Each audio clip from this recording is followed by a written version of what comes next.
bit. Sounds good.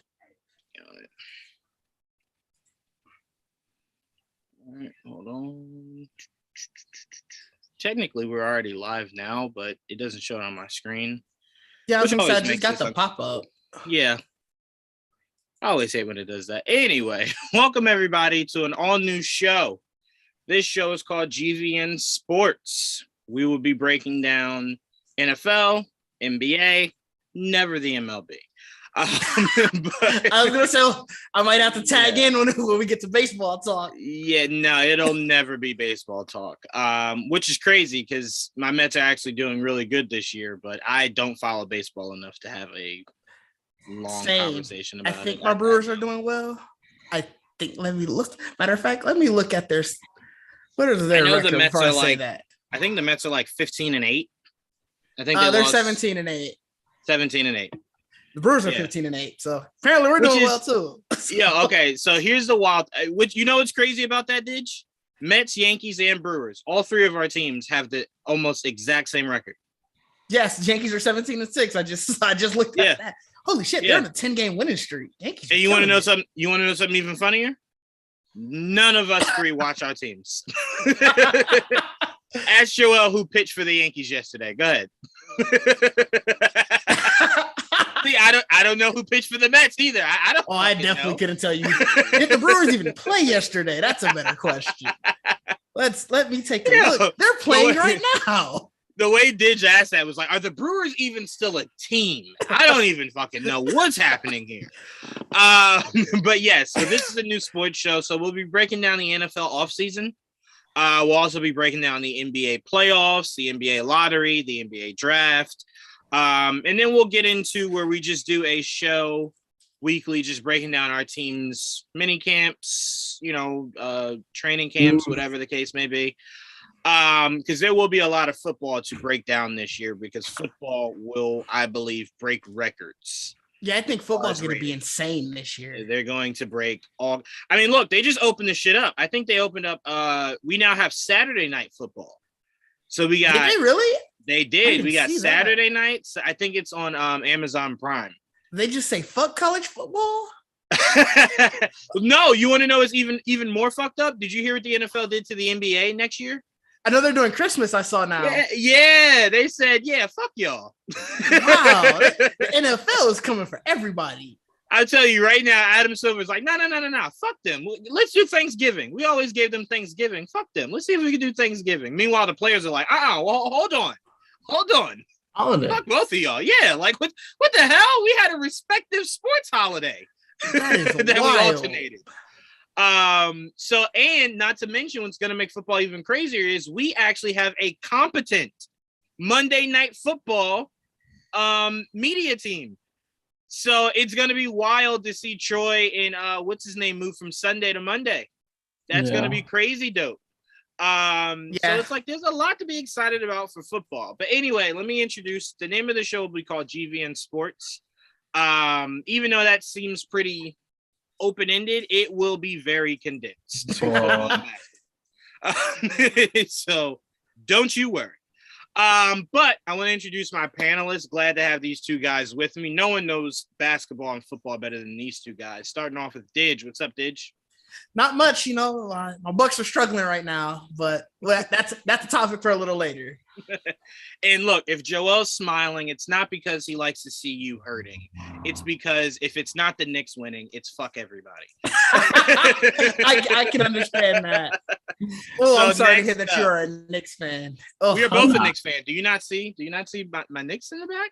Oh, both of you guys are? I knew you were. I saw yours. Yeah, Joel, he only has the Giants hat on, so I don't know where his basketball allegiance lies. Well, we can go over that. We can go over all our teams if you want. Yes, we can. Absolutely. So we'll get into that. But first, let me introduce my brother, Joel. What's up, Joel? What is up, peoples?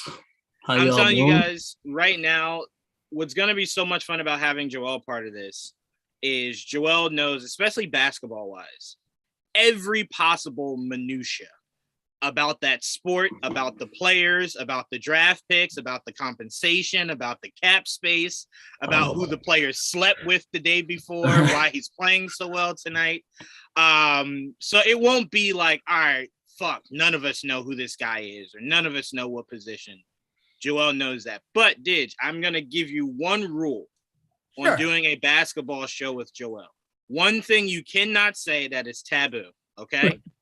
You are not allowed to use the word positionless basketball. Okay. That's fair. That's very fair. Joel will load his gun and let that clip fly if you use that word. Joel has fair. A fondness for his big men, and he does not like his big men taken away from him. Don't like them ignored. So I have been talked to, I will say, many a time by saying, yeah, we're heading to positionless basketball. And then it goes quiet for a second. It goes quiet for a second, and then he just unleashes. That's fair. So just be careful with that word. All right, so let's jump into it. Let's start off first with great segue, Joel. Let's start off first with our favorite sports team. So Didge, we can clearly see you're a Milwaukee Bucks fan. You're clearly at the game while doing this podcast. I'm trying, yeah. So we're going basketball first. Yeah, my favorite team, the hometown team, Milwaukee Bucks. Last year was a big year for me, obviously. I'm hoping we can do it again this year. I don't need another 50-year drought. But yeah, it was honestly, that was wild. That was like to see my dad that emotional over a team winning. Like my dad's a Packer fan. So like he loves the Packers, he loved when they won, but they had done it so many times. And I never can really tell if my dad's favorite sport is basketball or football. I think he sort of goes back and forth between the two. Mm-hmm. But when they had won, I was down at the arena. Like I couldn't get tickets to the game. They were just way too expensive. So I was outside there and he still called me. He knew I was there and he still called me. We're yelling in the phone. Oh my God. It was amazing. So yeah, basketball definitely is the Milwaukee Bucks. Football, a little bit different story there. My favorite player is a man by the name of Tom Brady. So when he was drafted, I went to the team that he was drafted by. I was a New England Patriots fan, and I've just been a Patriots fan ever since. Even though he left the team and everything, much power to him going to the Bucks. Whatever, I wish him the success when they're not playing the Patriots. But yeah, my favorite team is still the Patriots. I like it. Look, I had this mindset. It's fuck Tom Brady till he retires. He gave so much to the Patriots that it's like as long as they're not playing, as long as they're not playing New England, I don't care. I don't mind. That's fair. I know a lot of Patriots fans are that way. Like I'm a part of a Patriots fan group here in Wisconsin, and they were that was all they were saying. Fuck Tom Brady, he's a traitor, and it's like he gave 21 years to the team. Mm-hmm. That's enough. I understand football is a business. I get it. So I tell you right now, if tomorrow Bill Belichick retires, right, and then comes back and says, you know what? I want to make the Cleveland Browns relevant again. It would be fuck Bill Belichick. So the day he retires for real. I can understand it. Because to me, it's one of those things to where it's like, you left me. Like if he retired, then cool, no problem. You go off into the sunset. God bless you. You got the nerve to not only leave, but win a Super Bowl the first year you left. Fuck you. Bitch. I get it. Like I said, I totally understand it. I know so much how much football is a business and how if the shoe was on the other foot, the team would not hesitate. That I'm just like, I can't fault you. I get it. You gave enough to the team. But time out. We did hesitate for that motherfucker. We had a chance to put Jimmy Garoppolo in the driver's seat, and we didn't take it. Why? Because of the respect we had for that man, and he's still fucking left. But we also didn't need Jimmy Garoppolo. We see what he's doing in San Francisco. He went to a fucking Super Bowl and was an overthrow away from winning that shit. He would have. Was it him or was it the rest of the team? Time out. 2 former New England quarterbacks would have been the reason Patrick Mahomes had 0 fucking rings. We were this fucking close to that shit, bro. That's fair. No, I mean, look, I definitely I still think and to me, I don't like to say just the greatest player, because he does play the most important position in football. Right. But when you look at tapes of like Lawrence Taylor, Deion Sanders, Jerry Rice, Randy Moss, Calvin Johnson, you go, can I really safely say Tom Brady excelled in his position that much more? Because you can make an argument, and I'll let Joel make this argument as I pass it to him. Lawrence Taylor defined the game for a defensive end. Like he changed the game. I think a lot of rules were installed. Was he technically linebacker though? I guess you can call him a linebacker. I always thought he lined up on. It was on weird. He was an edge rusher for sure. Lawrence Taylor. Linebacker. Okay. Yeah. He was an edge rusher, but he was a linebacker. Okay, no problem. But so that's why I always say, because you look at Lawrence Taylor and you go, well, like, come on. You know what I actually compare it to, Didge? And I'm going to pass it to you, Joel. It's like if someone was doing an argument of who meant more to the game, Curry or Allen Iverson, right?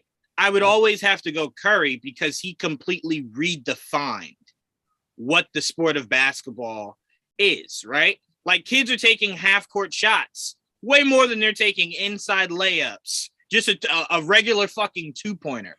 All Allen Iverson did was change the fashion of basketball and then made handles really fucking cool, right? So it's like that didn't necessarily change. It made it more entertaining, but Curry changed that motherfucker to where it's like you now have to guard players full fucking court sometimes, let alone half court. Like full court, I gotta guard you to make sure you're not pulling at the fucking logo. And now look at the players today. LeBron loves to shoot from the logo. Trae Young loves to shoot. Everyone loves to shoot from the logo. Why? Because Curry made that shit, as the great Ernie Johnson would say, Steffortless. You know what I'm saying? But you wouldn't Johnson, Wisconsin product, by the way, you know. Right, but you wouldn't make an argument. You wouldn't make an argument that Steph Curry is the greatest basketball player of all time. You'd never make that argument. So that's what I'm saying. That's why I see Tom Brady, to where I believe he's on the football Mount Rushmore, but the all-time greatest, that's difficult. That's pretty difficult. I could agree with that. Yeah, that's definitely pretty. I'd have to really, really, really think about that. But Joel, we can clearly see what one of your teams is. Right. So what are your favorites? Trust me, I don't like that hat. I really don't like that hat. But I'm a New York fan, so not just any New York. I'm a New York Originals fan. So like the Knicks, the Giants, the Yankees, the Rangers, the Red Bulls. So those are my teams. Okay. And for me, I am just Knicks and Patriots. The Knicks was a bit more trickier for me because I grew up, I played soccer all my life. So I grew up a huge Steve Nash fan. So I followed his time when he was with the Suns. So I did a lot of following of Steve Nash, and then it was my favorite college player. And as Joel knows, I don't watch college. But I've always been a Carmelo Anthony fan. So the day that motherfucker became a Knick was just like, well, I'm gonna go ahead and pack my bags. I am a very known New York Knicks hater. Really? Wait. The Knicks a hater? Hold on, Didge, because I assume we're all around the same age. Have the Knicks ever been good in your lifetime to hate them? Yeah, really. That's why I dislike them so much. Because I'm also a Carmelo Anthony fan. I'm also a Carmelo Anthony fan. So that was my favorite before Giannis. That was my favorite player. Okay. Wow. They were just he's in a pod over here. They were just so they're so known to let you down. And it's like I never was a Knicks fan when Carmelo was on the Knicks, but Carmelo's my favorite player. So I wanted to see him succeed, even though I wanted the Bucks to succeed. Mm-hmm. And they just let me down so much during that. I was like, I gotta see Carmelo fail so much that I was like, I hate this team. They let me down so much. Damn. It's just out of that. And it's like, I guess you couldn't even fully categorize it as hate. It's just, I don't see, like last year, I lost like $50 in a bet because I was like, the Knicks, they, the hype was they were going to go to the playoffs. They were going to be good. I was like, no, it's the Knicks. They're going to let everybody down. And I was so adamant. They eventually did. I bet that they wouldn't even make the playoffs and I lost.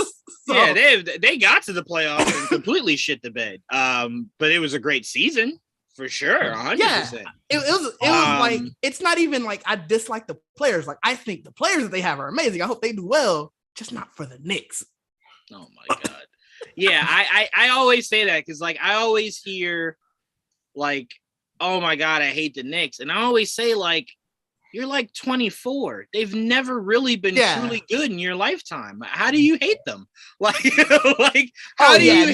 You know what I'm saying? I'm like, that's 100% what it feels like. You know what it feels like, Joe? It feels like the media. It feels like the media is doing their job because the media will find a way to shit on the Knicks for really no reason. Like the media will be like, yo, did you guys see like the Celtics against the Bucks yesterday? And they're like, yeah, great game, right? And it's like, yeah.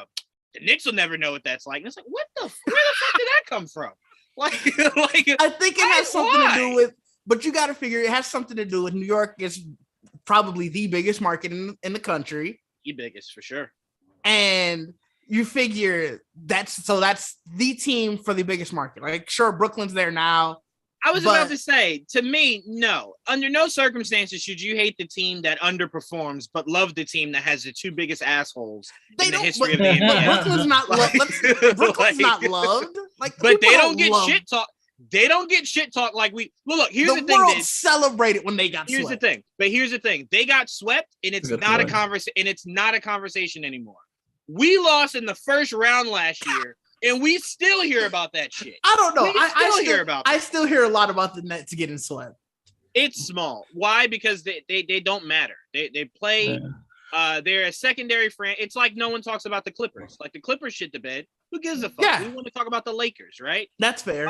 But to me, I'm just like, I don't know. I'm like, I'd understand if the Knicks were like Golden State, where we had like a 5-year run and we're shit talking and we're making everybody feel like assholes. Then it's like, yeah, hate us. But we're not good enough to warrant hate. So that's why I'm like, it's kind of just like, that's weird. Yeah, that's really. I can definitely understand that. Only for the Knicks, right? Can the basketball world be like, can Knicks fans be like, damn, man, we suck. Like, we need to get better. And then haters like, yeah, you fucking suck. You suck. And it's like, bro, we just said that. Like, relax. like, relax. We just finished saying that. Hold on. Calm down. We get it. So that's what kind of led to my love of the Knicks, and then I just stayed with him. Once Melo was there, I stayed with him, and then when he left, I hated him like I hate Brady. But I stayed with the Knicks. I didn't move on. That's still hate Melo. And it's even crazier because I remember as I told you before, Steve Nash is my all-time favorite player, like all time, like not Michael Jordan, not Charles Barkley, Steve Nash. When this motherfucker went to go coach the Nets, I said, well, now you're dead to me. Like you just went to the enemy. And then to make it worse, Steve Nash said, how can I really piss off Juwaan? I know. I'll bring Amari Stoudemire with me. And I'm like, I gotta hate you too? Mm-hmm. Oh, come on. And then I remember when the rumors were swirling, like, oh, it's not the Knicks, but could Melo go join the Brooklyn Nets? And I'm like, if he wants to ever hear me mention his name, he fucking better not. I mean, he went to LA, so it's not. No. I hate the Lakers. Stomach it. I can stomach that. You go to the crosstown rivals, you're fucking dead to me. That makes sense. That does make sense. You don't get it. You don't have a crosstown rival. You have actual rivals. It's different when they're in your own territory. Yeah, no, that's what I was. That's why I held on. That does make sense. Because remember, the Lakers are more so a winning culture hate, right? Not like oh my God, we got to play them 6 times or 4 times a year. I hate you because of your success. I hate you because of your success. Years. Right. Yeah, no, I can understand. The Brooklyn hate is you could see a Brooklyn fan as you walk out your door. Like, I get it now. Yeah. I'm gonna say this because I swear to God, I feel like this happens. I don't believe there is a such thing as a Brooklyn fan. I believe Knicks fans support them because they're New York fans, and that's the team that happens to be succeeding. I believe that when the Knicks play the Nets, if the Knicks are up in the fourth quarter, right, and there's 2 minutes left, and the Nets come back, I believe all Knicks fans just take their shirts off, and underneath it is a Brooklyn shirt. I don't believe they're a real Brooklyn fan. You don't think I don't that like that. The people who may have grew up in Brooklyn and like Nope. Brooklyn, no. Or- New Jersey. There's some New Jersey. yeah. Yeah, I'm saying, Yes. New Jersey, Nets yes. fans. New Jersey Nets fans are definitely probably still. I'll give you that. Jersey Nets Yes, fan, but for Brooklyn. sure. If you lived in Brooklyn, that means you were a Knicks fan your whole life, and then you just switched to the Brooklyn Nets. But Or, so to that actually that brings up a very good point. You don't think that that's a fair thing to do? No. Why not? So if a team, let's say the Bucks weren't here. Let's say the Bucks were in fucking, I don't know, Wichita, Kansas. Okay. And so I grew up all my life a Bulls fan. And the Bucks moved to Milwaukee 3 years ago. I think I'm full within my right to be like, well, hey, this is the hometown team now. This is my team. If you want to do that, obviously we can't stop you. But that's of course. That's 100% the definition of a bandwagon. Doesn't matter that that's your home. Look, we just had this conversation because we had this conversation with Spike Lee. He is a known Knicks fan, but was cheering like a fucking cheerleader for the Nets. Now that's different. That's bandwagon. Because, he's that's from different. Brooklyn. He's from Brooklyn. But because after I'm saying you have that window when they first moved there to be like, well, this is my new allegiance. Whereas Spike Lee was at Knicks games this year, literally full on courtside, full on Knicks gear. Just because they didn't make the playoffs, that's why he decided to go for Brooklyn. Now, let me say this: where there isn't a difference in what your example was. You were saying you were a Bulls fan this whole time, and then when you got your hometown team, you then went to the said hometown team. That's exactly what you could make an argument Spike Lee was just doing. No, because Spike Lee cheered for the team after the team moved. Cheered for the old team still after the team moved. I'm saying the day the Bucks you're moved, dropping the Bulls completely. Right. You become a Bucks fan. But then my question would be, were you ever really truly a Bulls fan? Because if you could that's drop them that quickly, Yeah. then you were never truly a Bulls fan. I feel like hometown is a different loyalty than just picking a team because your area doesn't have a team. But you're a Patriots fan. That's fair. I also was born in Wisconsin. So Where were you born? I was born in California. I was a military kid, That so doesn't help. we moved all around. That's fair. Like I said, I was raised, and again, a lot of people are like, "Oh, you should have been a Ravens fan or a or a Commanders fan." Oh, Commanders, right? Because I was raised in Virginia. I lived in Virginia because I was born in New Jersey and moved like 5 months after I was born. Not really 5 months, Actually, like a year. Around the same for California. Right. So I'm like, I grew up in Virginia. That's where my childhood was. But my mom was a Giants fan, so there was no rooting for, you know what I'm saying? That's even worse. Washington or the Ravens. I feel bad for you. You tell your mom I say I'm sorry. My dad's a Giants fan too. I tell him all the time I see him. It's equal opportunity. I let them both down. But no, so to me, it's more so just the idea of me and Joel were born and raised in New Jersey. Oh, I'm sorry. Born in New Jersey. Joel was raised in New Jersey. So we easily could have been Net fans that transitioned to Knick fans. But we were Knick fans. And regardless of the fact that New Jersey Nets played in New Jersey, our loyalty was forever cemented with the Because here, or at least where I live, I get Knicks and Nets. Right. You know, so it wasn't. You guys both live in New York now, right? No, we're in New Jersey. Oh, you guys both still live in New Jersey. Okay. North Jersey. Yep. We're pretty much literally right there at New York. So you can make an argument. We're as New York as the Giants and Jets are. That's fair. I've never been to New York. I've never been to New Jersey, so I know. Okay, so the reason why we make that joke is the Jets and Giants are New York teams. Oh yeah, I do know that. Don't they play in Jersey? Don't they play in East Rutherford still? Yes, they're playing in East Rutherford. So it's like, all right, you're not a New York team. You're a New Jersey team. Like, yeah, that's why I saw at the draft. Did you see when I forgot who it was who was drafting for the Bills? He was like the only football team in New York or in the state of New York. I think it might have been Stevie Johnson. I couldn't remember. Though. I tell you what, Bills are a funny franchise because the Bills are probably the only franchise in New York history that a lot of fans, if you're not a Bills fan, you think they fucking play for Canada. Like nothing about the Bills screams New York ever. Like ever. Yeah. You think about it and you're like, upstate. I know a couple people from upstate New York, and it's like, yeah, I get it. That you seem like you'd be a Bills fan. Yeah, you would know. 100%. 100%. Look, you can look at the Bills pre-games, like when they're tailgating, and go, "That's not a New York thing to do. That's very weird. We don't do that." like set tables on fire and jump through them. That's not a New Yorker thing at all. That sounds like some shit Canadians might be doing up there, but not us. That's for damn sure. I feel like I see that at a Brewers tailgate. I feel like if I saw that there, I'd be like, that's a whole nother. That's a whole nother sport, which dictates a whole nother thing. But for football fans, that is something we look at and go, fucking crazy as shit. So wait, I do have to ask you this because I do want to know this answer as we head into breaking down some basketball. How do you feel, Didge, being a Patriots fan, knowing that Bill Belichick is at this game, but being a Bucks fan? I mean, it's outside of the sport that I care about. I don't care about his opinion outside of anything other than football. Bill Belichick can support who he wants to as long as the Patriots win when they start playing. I'm with you there. Is Bill a Bucks fan? No. I'm sure he's there for the Celtics. He's there for the Celtics, but that's what I'm saying. Like, he's cheering for the Celtics as the coach of the Patriots, and you're a Bucks fan. You know, Bill Belichick gets a lot of things wrong, and his sports legiancy right there is another one of them. And weirdly, the women's coach for Duke, is there too. Like in the press box with Brad Stevens, the coach for Duke, and then Bill Belichick, all just hanging out, and it's like, that's weird. Like, that's really weird. Maybe the coach, maybe they're from Boston. I don't know. Yeah, I don't know either. Yeah, I don't either. Celtics got fan base, They do. That's for sure. All right, so let's jump into some NBA playoffs talk. Joel, I want to start off with you. What storyline has been the biggest surprise for you? It could be a team that's been sent home, a team that was swept, a player. What's been the biggest surprise for you in the playoffs so far? Story, I don't know. Like, I guess the bit like give it like upset. I mean, it's not like that. Mm-hmm. Yeah.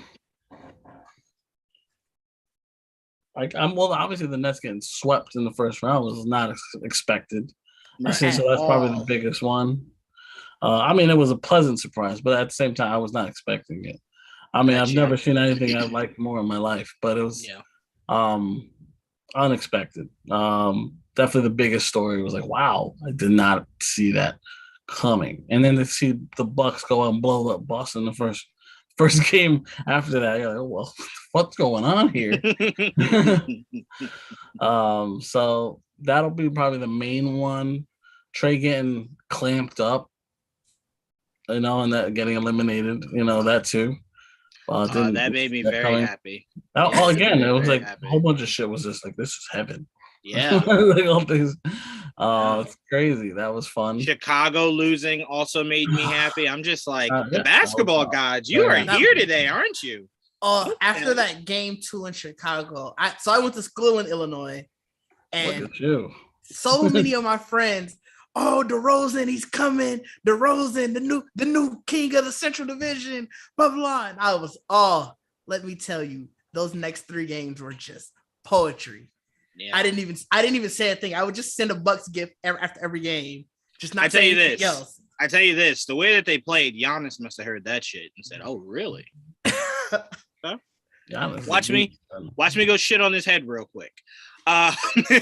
So that was pleasant. So I'll piggyback off of you, Joel. I think the biggest surprise to me was Minnesota. Minnesota. That was what I was gonna pick. Yes. No. How they them played. Just being in it. Them being in it at all. Playing well. Yeah, them being in it at all. You look at it and you're like, if they made better coaching decisions, Minnesota could be where Memphis is right now. They were up big against Memphis like 3 different times, and it was just like, weren't they up in every game?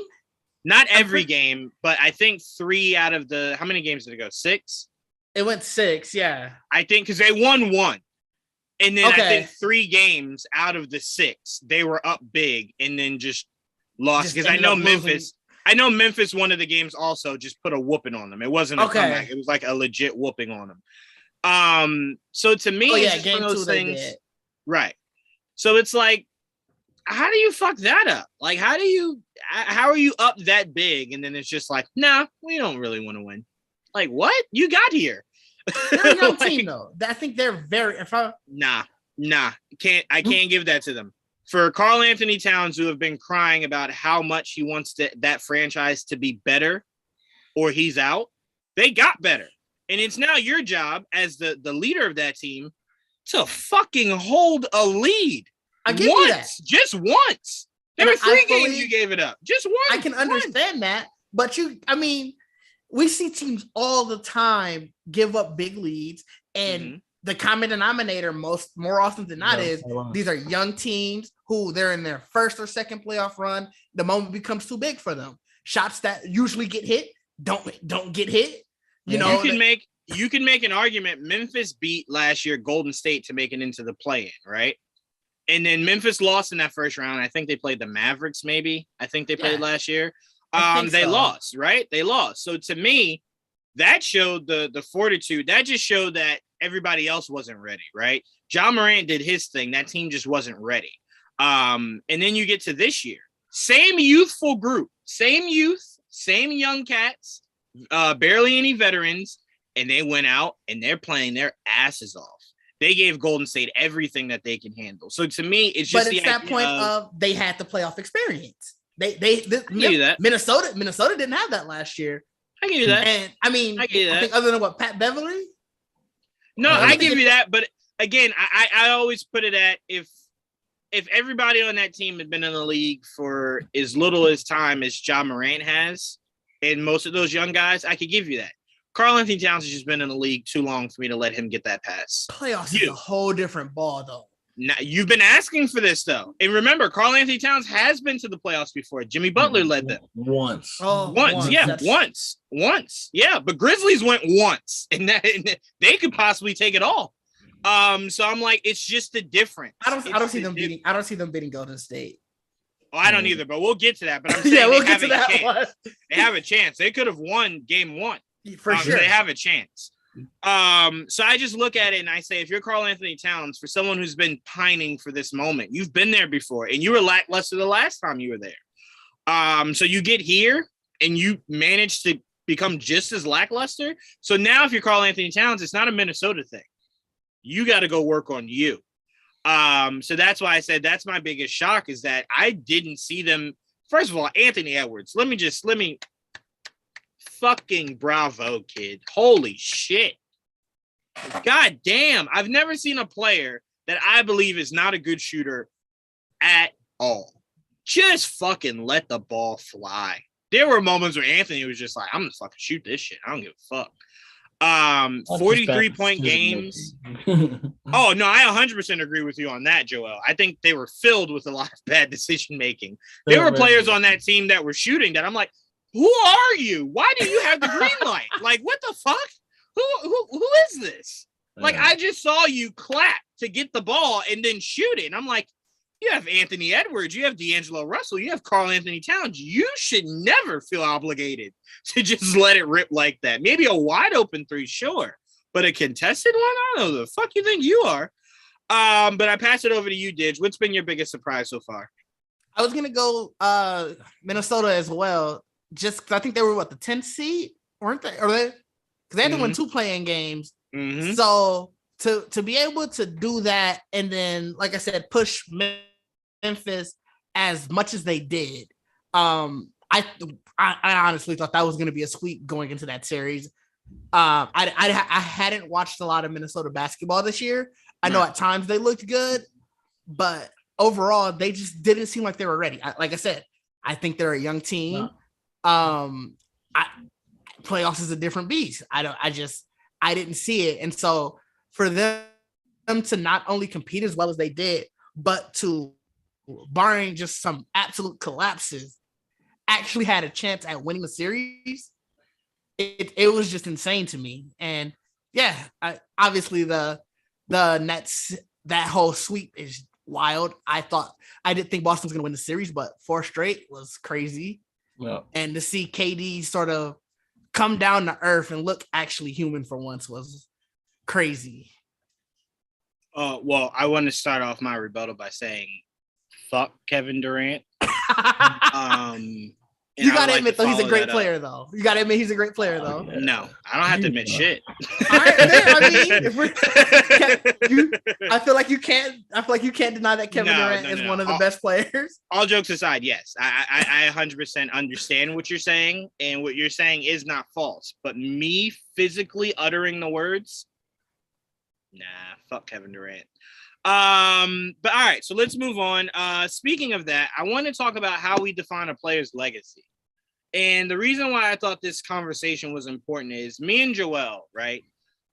We feel very differently about this. So I never blamed Kevin Durant for going to Golden State, right? I did. He plays in a sport that, unlike football, you are defined by whether or not you win a championship, right? So I'm like, and even then, because like football is completely different, because you have people that believe the hat Joel's wearing, his quarterback shouldn't be in a Hall of Fame, but the numbers are there. Haters. Numbers are there. No. Again, Stephen A. Smith, and he usually does not, and I usually never watch First Take, but he made a good point. We'll get to it when we talk football. But he said the goalpost has been moved for how you can become a how you can go to Canton. Like the field goal post is moved, right? Because to me, if you're going to be a Hall of Famer, that means at your specific position, you had to have been regarded as one of the best during your time playing at some point in time. And there's never been a time where Matt Stafford was the best quarterback in the league. There's never been a time Eli Manning was the best quarterback in the league. Now, did they get great success? 100%, undeniable.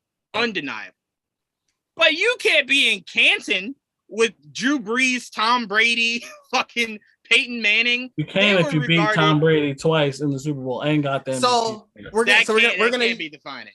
So do you think Troy Aikman was a Hall of Famer? Do you think he deserves to be a Hall of Famer? I think you can make an argument during his time of playing football. There was a year or two Troy Aikman could have been looked at as the best quarterback in the league. But not every year, but one or two. Eli Manning's numbers are, and I'm really upset that you're gonna have to have me defend Eli Manning. First off, let me put that out there first. Like the fact that you're gonna make me do this, but Eli Manning, his numbers across the board are better than Troy Aikman's. Mm-hmm. And I'm not talking about just pure numbers, because obviously it's a passing heavy game. Everything. I'm talking percentages, touchdown to interception ratio, yards per game. Like all of those are better than Troy Aikman's. So if you can say you can make the argument that Troy Aikman should be there, there's no way. No. I'm not saying, is Troy Aikman a Hall of Famer? Yeah, he is a Hall of Famer. Mm-hmm. So the biggest difference I would say, right. So the biggest difference I would make for Troy Aikman is Troy Aikman played in a defensive heavy era. So a lot of those games that were won by the defense. They were low scoring. But that's why I talked about like the QB rating, the touchdown interception ratio, the per completion percentage, all of those. Mm-hmm. Yes, even in a defensive heavy era, those are numbers that are purely based on the quarterbacks, how they played. Right. Like yards and touchdowns, I can understand. The reason why I don't go numbers, even for Tom Brady, I don't go Drew Brees, I don't go numbers for those guys, is you could go back as far as Roger Staubach and go, guys of today's numbers are drastically better than those guys' numbers. Yes, but Troy Aikman and Eli played, obviously 90s football and 2000s football are very different. I said that. Okay, all right. But I feel like for the chunk of Eli's career, for a good chunk of it, it wasn't as different. Things started getting very offensive heavily, sort of the late 2010, 2011 and beyond. Eli played 7-8 years before that. Mm-hmm. So again, I don't think Eli's a bad quarterback. Like, I would honestly give Eli a jacket before I give Matt Stafford a jacket. I would 100% give Eli that jacket. Again, he had two of the greatest playoff runs in NFL history. Easily. I'm just saying, I do believe that if you weren't the best at your position at any point in time, not even MVP votes, right? Not even MVP votes. And think about this, Didge. All the reasons I'm bringing up is all the reasons why people aren't giving Julian Edelman a fucking jacket. And his numbers are just as good as some of your favorite receivers from back in the day. And they But won't Eli let Julian also Edelman in. Eli also was played Iron in Man. an era. He played in that era where there was just amazing quarterback play. You literally had When did Julian Edelman play in? What are we talking about right now? Think about this. The wide receiver pool was so high, Julian Edelman's numbers get forgotten about, right? People talk about Wes Welker before they talk about Julian Edelman. But I could make a case that Julian Edelman had a playoff run the same way Eli Manning had a playoff run, to where his numbers are undeniable. Quarterback to wide receiver is different. The wide receiver position is harder. You're dependent. Quarterback, you're giving the football. You make the decisions. As a wide receiver, I got to go make those plays. I understand that, but that's the reason why that's the reason why MVP became such a quarterback heavy 100%. It's the most important position. 100%. It's quarterback. You're going to get more, I guess, benefit of the doubt, more shine, whatever you want to call it. Mm-hmm. And it is what it is. Yeah, like, I'm just saying for what you're saying about Eli, I won't argue. I just will say the same exact thing for Julian Edelman. Every single thing you're saying is what I would say for Julian Edelman. 100%. Julian Edelman's playoff numbers are up there with Jerry Rice, and they're sitting alone up top. And we're looking at this guy like, nah, he was just whatever. But is playoffs the only thing that gets you to Canton? Like, I mean, do you believe if Eli had no Super Bowl rings, he would even be considered for Canton? I mean, probably not. But if we're looking at regular season numbers, if we took Troy Aikman's his playoff runs away, and we took Eli's playoff runs away, and we just look strictly at the numbers, you can't say that this player wouldn't have been worth Canton. This player is worth to go to Canton, and this player isn't. So I think Troy Aikman being in Canton has everything to do with him winning championships. All right, then my argument's off. Yeah, I don't. Because look, my all-time favorite quarterback outside of Tom Brady is Phil Simms, and I would never look at Phil Simms and go, "Yeah, that guy." But to me, I feel as though Phil Simms was just as good as fucking Terry Bradshaw. You know what I'm saying? Regardless of what the numbers say, just watching him play, I believe there's not much that Terry Bradshaw does that Phil Simms couldn't. So like what I'm saying is, to me, if the numbers are there, right, but there's no Super Bowl, what then do you define a legacy? And to me, I look at a basketball player and I'm like, well, if you weren't getting any All-Star nominations, if your numbers are up there, but you have no rings and no All-Star nominations, I can't just go off of numbers, because you don't play basketball for numbers. You don't play basketball for individuality. You play it for success, for winning. You know what I'm saying? What's the question then? How do you define a player's legacy? It's variable. There's not one thing that defines it. That's what I'm saying. So how do you personally define it? Now, how the world sport are we talking? How do you define it? We spent the last 15 minutes talking Eli, so I thought we were talking football, but are we going back to basketball with this? So to go back to basketball, the reason why I posed the question the way I did was, I look at Durant, right? And he plays in a sport where it's like, if you don't win a ring, your name won't be amongst the greats, right? You just won't be. You won't be able to sit at the table. Charles Barkley is named one of the greats. And they clown Charles Barkley fucking daily about it. But he's still always named amongst one of the greats. And you're not wrong, but Charles Barkley said this himself. He said this himself when they did the 75th anniversary, where he said, look, I'm not at the same table with those guys. I don't have the hardware to be there. So if he views it as that, it's viewed as that. So all I'm saying is, it was very much like Durant. You can't be up there with LeBron. You can't be up there with Jordan. You can't be up there with Bird. But what did Charles say? Were you a bus rider or were you a bus driver? And that was sort of his point. And that's why, he still acknowledged that he was one of the greats, but he said, there's a different level to it, which is like, it's okay. 100%. And that's why I said, to me, I look at Durant, and the way I define his legacy is that I believe Durant is a second tier to the legends. So whatever you think that first tier is, the Birds, the Shaqs, the Olajuwons, the Jordans, the LeBrons, I think he's just that second tier. I don't think he gets to sit at the table with that hierarchy. I just don't, because you went to Golden State. Were you the best player in Golden State? 1,000,000,000%. Could you have led Golden State to a title if Steph was out? No. 100% no. No. You needed every possible variable of that team's success to gain your said 2 rings. That's my point. Go ahead, Joel. No, that was my point for me being against him going to Golden State. I thought that was a bitch ass move. I'm like, you were arguably, let's say, the second best player in the league at that point. Yeah. And so you joined a team that had the best record in the league. Not only that, this was the team that you just lost to 3-1. And you just lost to them. Like you were on the cusp of beating them. You collapsed in that series. Because I remember watching that series. I remember the collapse. And so then that offseason, you decide I couldn't beat them. I collapsed against them. I need to go join them. That's the biggest knock to his that's the biggest knock to his legacy, if anything. Not the fact that he went to Golden State. It's the fact that the collapse the season beforehand to go and join is what hurts it. To me, I don't necessarily disagree. I've just always been of the mindset of the best way for that to be something that's just fucking noise is you got to do it. You got to do it here. You have to do it here. And if he does at some point do it here, to me, I then can put him up in that top tier. But if he retires and does not win on his own, which he's on his own now, it's very clear he's on his own now. Kyrie is just, again, part of the ride. But Durant is very much the guy. Like, they're looking at Durant the same way they looked at LeBron, even when LeBron had Kyrie. Like, LeBron, you got to bring us home. Kyrie's here, and he's great, but you are the bus driver. So to me, his legacy will be defined on whether or not he wins here in Brooklyn, albeit me and Joel hope and pray that day never arises.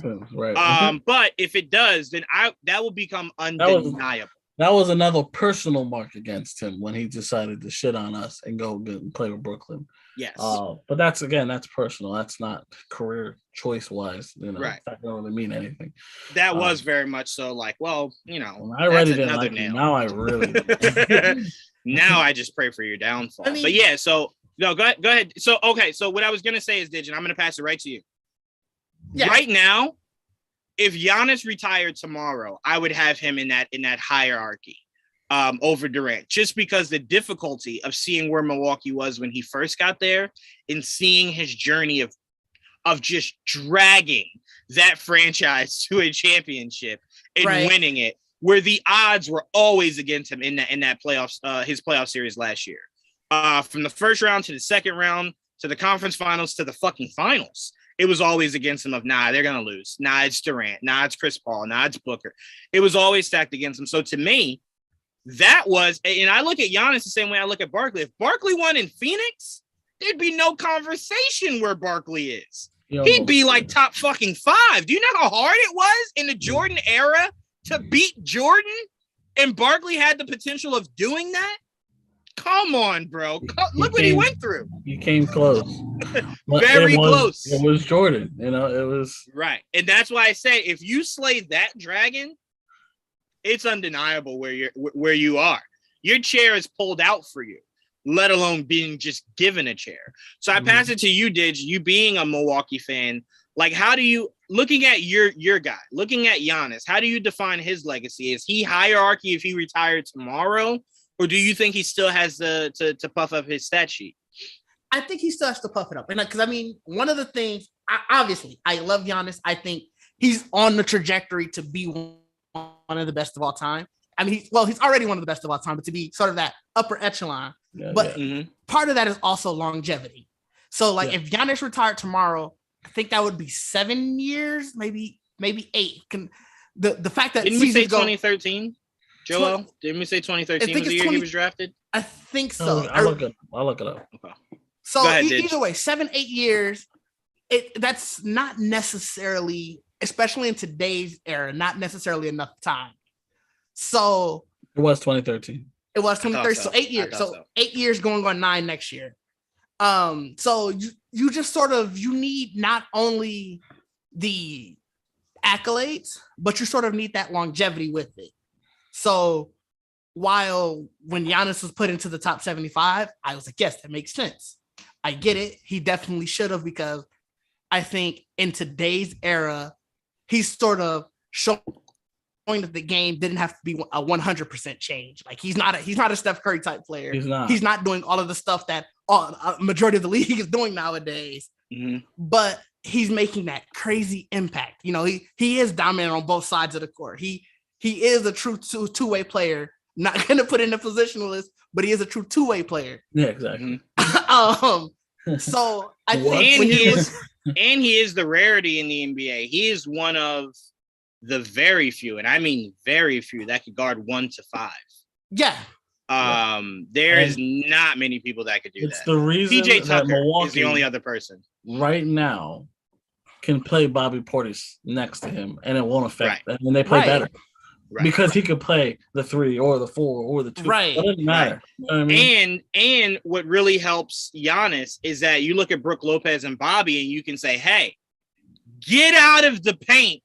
I'm going to work. And they can be successful. Right. They could be successful on the wings. So that's why the way that Mike, and congrats to Mike, man, because look, I really thought Mike was going to go down is one of the biggest shames in NBA history. That Atlanta Hawks team was fucking stacked. And honestly, he could just never do anything with it. I truly do think that if they would have lost to Brooklyn last year, I think he was out.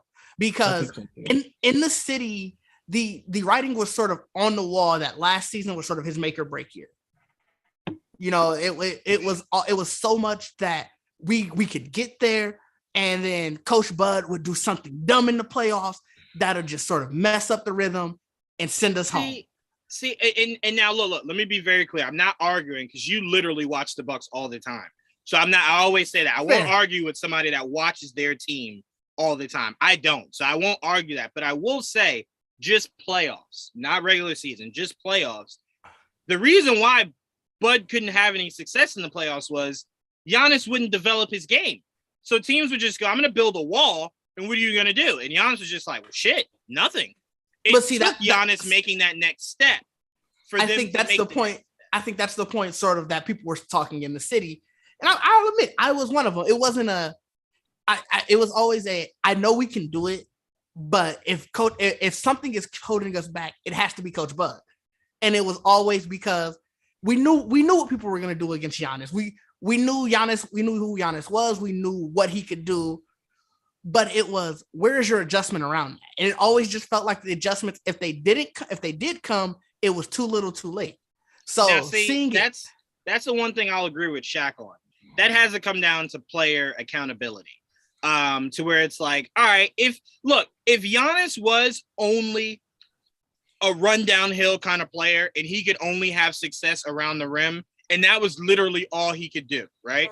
Then you look at it and you go, you know what? You got to accept him for what he is. But you can see now that's not who he is. He just needs the extra kick in the ass to improve his game on other levels, to make his game undeniable. And you see that now. So I'm like, well, here's my problem, right? Because, all right, let's say we blame Coach Bud, right? It was his fault. He wasn't making adjustments, blah, blah, blah. Yeah, they just won a championship. So if we were giving him blame, do we put all the praise on Mike Bud for them winning a championship? No, we put it on Giannis, right? His ability to adjust his game and fix his game and take it to a new level is what helped propel them, right? So then you look at it and you're like, well, if you're going to keep it fully 100, there are, and I'm not one of them. I do think it was a little of both. Mm-hmm. There are people in the city who say that they still won despite his bad adjustments. Ooh. And I'm just giving you, obviously living in the city, you hear some of the beat writers or when people call into the station. There are people who think that it's still despite him. But that's sort of, I guess, like to go back to the legacy thing. Giannis, we know where Giannis stands now. Right. But to compare that to a LeBron, if you're going to say upper echelon, you got to go LeBron, Kobe, Duncan, all of those, I guess you want to call. Mm-hmm. They had what, 19, 20 years. Mm-hmm. If Giannis retired today, that's 8. Those not even half. Team. Right. Those are dynasty. I don't actually. Go ahead. I'm sorry. I was gonna say, and I don't even know necessarily if it has to be dynasties. I think there's a lot more parity in today's NBA than there was in the 90s. And the 80s, 2000s, 80s. Because I mean, 80s, what was it from? Wasn't it Lakers and Celtics like almost every other year?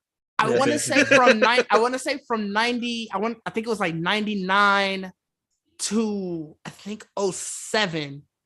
every NBA playoffs from the West had either the Lakers or the Spurs. Spurs, yep. Right. Yeah. So it's like that wasn't parity. No, not at all.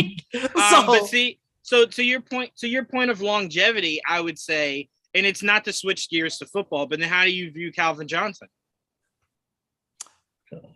He's revered as one of the greatest wide receivers ever, and his career was drastically shorter than his other cohorts. I'll be honest, football's a different beast. Different animal. It's so much more demanding. Football is such a violent sport. But then how do you not reward all the other great wide receivers that did have the longevity over him? Because there are a lot of people that believe he's top 5. And I'm like, well, if he's top 5 and number 6 played longer. No. Number 6 played longer and his numbers are comparable. How does he make are those numbers? 5? Let me look. Now if we're gonna switch over to football, let me. We're not switching over yet. I was just making that comparison. Let's come back to that when we do talk football. Okay, I want to come back to that when we do, because I hate to put the same rules in football to basketball, because football is such a demanding sport. Your body can literally get destroyed almost at any minute in football. Right, but remember, his problem wasn't that. Remember, his problem was he wasn't willing to leave Detroit, and Detroit wasn't going to get any better. So it was just, I'll just retire. Like, I'm not going to keep putting my body on the line for you guys to go 0-16 or 3. I mean, it was not the first time we saw that happen to a player from Detroit. So right. And that's another guy that's considered one of the best. Exactly, and he cut his career short. It wasn't injuries that put him out. He just said, I am sick of this shit. So then that's when I would say, well, if I had to put LaDainian Tomlinson up against Barry Sanders, I'd have to go with LaDainian Tomlinson. But all right, so let's finish out in basketball. I'll definitely make an argument for that. So I'll go to you, Didge, to start here. So, and I feel like I know your answer, but if you had to say, who is the best player in the NBA today? I mean, yeah, I think we know my answer. I'm going to go with Giannis. For all the reasons I already said, I think he's not only one of the most dominant on the offensive side of the ball, he's also one of the most dominant on the defense. Like, he truly is a two-way player. I think there were arguments that could have been made that he should have won Defensive Player of the Year last year. Yeah. This year, I think he could have won Defensive Player of the Year. Yep. I had to give it to Marcus Smart. I mean, he's definitely top 3 in that conversation. But he's definitely on the list. And like I said, I'm not saying that he 100% should have, but the argument could be made for sure. Of course he could. And I think he's showing that right now. When he's at his best, you barely can stop him. Like, you have to hope that he has a bad shooting night. You have to hope that you can start hacking him, getting him on the free throw line. And he's gotten so much better with that. So it's like he's also still getting better. Fair. I'm going to go LeBron. The Lakers were god awful this year, and LeBron's presence alone could have willed them into the like, if he had played a few more games, could have possibly launched him into a play-in that would have given them a chance. Whether they win or not here to argue that. But LeBron at 34 was averaging like 20-something points per game. Like, the guy was LeBron's 38. Oh my 37. That's even 37. That's even worse. 37. That's even worse. That man was still averaging like 24 to 27 points per game. Yeah, he had I have it up. 30.3, 8.2 rebounds, and 6.2 assists. Come on. I get it. Come on. I wasn't. That's why I didn't say anything, because I wasn't going to argue with it. LeBron is. Those numbers are amazing. Like, that is truly insane. Right. Because look, shit. A lot went into it, and again, I'm not taking the culpability away from LeBron. A lot of the Lakers' woes was because LeBron helped put this said roster together. So you signed off on it, so it's your fault. Just like when you have a kid, the kid fucks up, guess what? Yes, the kid's wrong, but it's your fault. What did you do wrong? Yeah.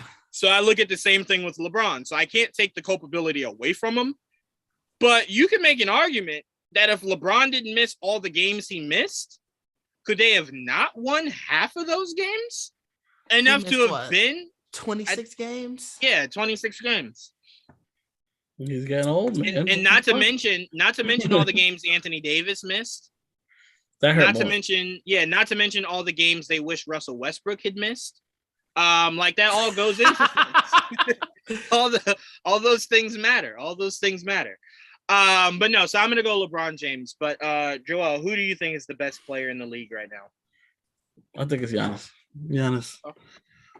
I take into account not just the stats, but the team record, and understand. I have to. I mean, especially when I do my rankings, like LeBron has been my number one since last year. Like as late as last year. As late as last year. And I was struggling because Kevin Durant was right there. I hate putting him there, but look, it's hard to dispute it. But Giannis this year has been like consistent.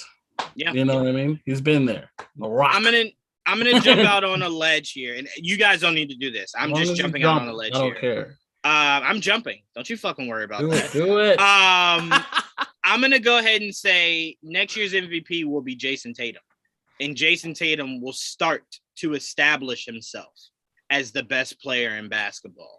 The turnaround that the Celtics made this year was propelled by Jason Tatum. Look, me and Joel said it a few weeks ago.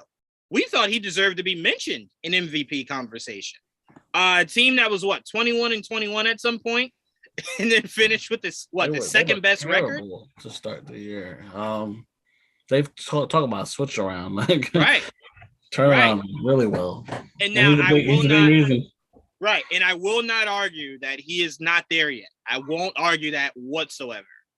But if we could look at a player and say his name should be in the MVP conversation, and to see where Jason Tatum has progressed yearly, and now that we know that Jason Tatum and Jaylen Brown can successfully work, now it's on Jason Tatum. Sorry. Right. Now it's on Jason Tatum to take it a step further. You now have to go further. Go ahead. I'm sorry, Didge. No, I was going to say, so to your point, he was mentioned this year. He was, if we're just going to take the NBA, their MVP ladder, he was number 4. So it's not like I didn't even know that. It's not like he wasn't mentioned. I didn't know that. I didn't know that before. I didn't know. And it's what's in like the top 3, they just had so amazing years that's all you heard about. Like Jokic, Embiid, and Giannis were fucking amazing all year. Oh, yeah, they really were. It was hard to argue with those guys. Really was. To your point of just saying that you think that Tatum will sort of be there next year, I don't know if he cracks that top 3 against them. I think they all have. See, here's my problem. Regardless of how they play, because the NBA has shown that doesn't matter. But regardless of how well they play, you cannot give me another year where your top 3 is Giannis, Embiid, and Jokic. You got to work in newer names if the numbers are comparable. If the numbers are comparable and the success is there, you have to work in newer names. You can't just keep getting – because look, Shaq lost twice to Steve Nash, and his numbers were better. Right, and their numbers were better than Steve Nash's, but it was team success that they gave it to. So all I'm saying is Jokic won it already. Giannis won it already. I'm not saying take their names out. But if the numbers are comparable, it shouldn't be 1, 2, 3 again. If the numbers are comparable, Tatum, Morant, guys like that should start to get the looks, because then it just becomes, all right, you're just giving it to the biggest names in the game today, the 3 biggest names. And those are the 3 biggest names outside of LeBron, who was injured all year. But if have any of his guys either. But say it again, Joel. He was saying he doesn't have any of his guys. Yeah, Jokic, like it was just Jokic. Like Murray. I completely get it. But if the numbers are comparable, you got to do it's parity. Hard to has argue to be there. Stuff like that, you know.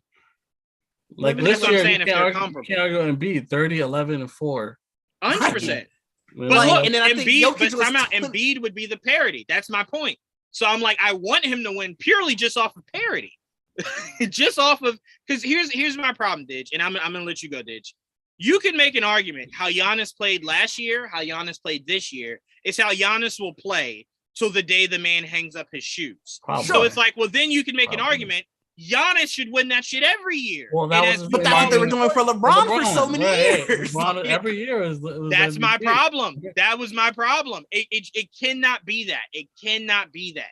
If the numbers are comparable, the parity just has to be there. Or you'll never allow these franchises to get well-known players because you're not putting them in the forefront. They're not getting television. They're not getting MVP looks or wins. And it's like, bro, just for parity's sake, if the numbers are comparable, you got to give it to somebody else next year. But go ahead, Didge. I'm sorry. So if the numbers are comparable, what you kept saying, so their numbers are comparable this year. Tatum had 27, 8, and 4, let's say. Right. But Jokic was 27, 4, damn near 14 and 8. Mm-hmm. He does that again next year. You have to put Jokic over him. You have to. It depends. It depends. It depends on how does it depend? That's 5 more rebounds. That's 4. No, that's 6 more rebounds, and 4 more assists. If we're going like you can't like points or whatever points. They were all around the same. All of them were around between the 27 and 30 mark. Mm-hmm. But when you're giving your team 4 to 5 more rebounds and 3 to 4 more assists, you're the 4th best player on that team or in the league based off of those numbers. And now, you know what I love about what you're saying? You could make that same argument in both of Steph Curry's unanimous MVP years that LeBron's numbers were better. And guess what? I said LeBron should have won them both those years. So it's not like I'm not being consistent. That's fair. But my consistency comes from you do need parity. It was good that it gave Steph Curry a whole nother plateau to go off of. I don't think you do. Parity. Because to me, you can because MVP will never be given to the best player every year. It should be, but I tell you this, Jokic's numbers are better, but he's not a better player than Giannis. So if he's playing better, because his numbers and Giannis are comparable, so that they're very comparable. Giannis has 2 more points a game. I think Jokic had 1 more rebound and maybe 1 more assist. So those are pretty much equal across the board. But when you kind of have to go off of that. You got to look at the numbers first. Then you got to go, what were the impact to this team? If you take Jokic away from Denver's not going to have that record. You take Giannis. Okay, I was about to say. You take Giannis away from that team. Milwaukee's not having that record. Exactly. I don't know that Boston has the same success with just Jaylen Brown. I don't know that. They're a playoff team where Denver and Milwaukee probably wouldn't be. You're telling me Jamal Murray and what's his name that can never stay healthy, Michael Porter Jr., just missing Jokic, but everything else is there, that couldn't be a playoff team? They're not better than Minnesota? Think of what you just said. Fam can't stay healthy. So why are we putting him in to lead a team that he can't stay healthy? No.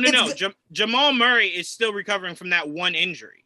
Michael Porter Jr., I'll give you. But even Jamal Murray at the helm, right? No Jokic, Jamal Murray at the helm. They could at least do what Minnesota just did. At least. If we're taking the exact same season this year, but you just pluck those 2 players off the team, neither of those teams are going to the playoffs. So you're telling me the team that was 21-21, you take Jason Tatum off, the Celtics are where they are right now? Same record and everything. The way that defense is fucking playing, yes. No way. Come on. They don't even beat Brooklyn without Jason Tatum. Are you serious? Hell no, they don't even beat Brooklyn without Jason Tatum. They make the playoffs, though. No, they don't beat Brooklyn. No. They don't beat Brooklyn. I give you that, but they make the playoffs. Because we just finished saying Jason Tatum was number 4 in the MVP ladder, and he was the driving force behind the record they have right now. So I'm saying is, go ahead. I'm sorry. No, I was just gonna say you're telling me the rest of that Celtics team couldn't make the playoffs? No, that's not what I'm saying. I'm saying they can't have the same level of success, which is what you're telling me about Jokic. I believe that team can still get in the play. I also do need to backtrack, though. I do think the Bucks still make the playoffs without Giannis. I do still think the Bucks make the playoffs without Giannis. Remember, saying a team doesn't make the playoffs is different today, right? 10 years ago, sure. Today, with a play-in, I don't think the Bucks are that bad that they couldn't get a play-in. No, I don't think the Nuggets are that bad they couldn't get a play-in. I had to think. That's why I stopped bringing up the Bucks, because I think they could just make the playoffs outright without Giannis. Outright? I think they could just make it outright without Giannis. Top 6? Giannis makes them that much better, yes. but I do still think that they're better than the Bulls without. Now, mind you, DeRozan, yes. Now, mind you, we're talking about a Milwaukee team that has a number 2 that can't stay healthy, and you believe that roster with a shaky Chris Middleton can still crack top 5. Chris Middleton doesn't not stay healthy. Chris Middleton, he doesn't not stay healthy. You would consider him an injury prone? No. Not injury prone. But Jamal Murray's not injury prone. He just had the one injury. But when he comes back, we'll talk about Jamal Murray. Okay, then that's fine. But I'm like, he only had the one injury. Like, it wasn't for like a year and a half right now. But that's why I said, because that's how long it takes for that injury to fully heal. But that's why I said this season. But that's why I said this season without that player, because like that's probably your best bet. If this season played out the exact same way it did without those players on their team, I do think the Bucks and the Celtics still make the playoffs. Whereas I don't know if Denver does. I don't think they do. I don't think Boston does. I don't think Jaylen Brown has ascended yet to where I see Jason Tatum. Well, that's the problem with taking out. You got to put in. You know what I mean? That is also true. Yeah, you do have to put somebody in. Yeah, like somebody's gonna step up. We would assume. You would hope so, but that's what I'm saying. You can make that same argument for Denver.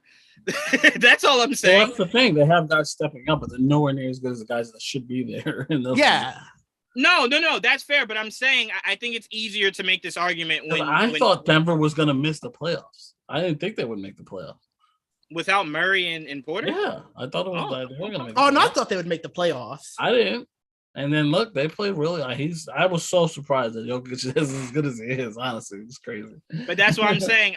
I think I can make this argument better when next year comes around if Jamal Murray plays a full season. I won't even say if Michael Porter does. If just Jamal Murray plays a full season, that's all they right? Need. That's all I need is that, because you can always find someone to do what Michael Porter Jr. does. And let's definitely take it with a grain of salt. We're all talking without really looking at schedules and stats. Oh, right. Yeah, like, 100%. If I truly look at it, I might come back. What was I thinking? Denver would, of course, make the playoffs. Because now, do you think that there's really 10 better teams in the West than Denver without Jokic? Let me check. I'll tell you right now. Give me a second. I had to really take a step.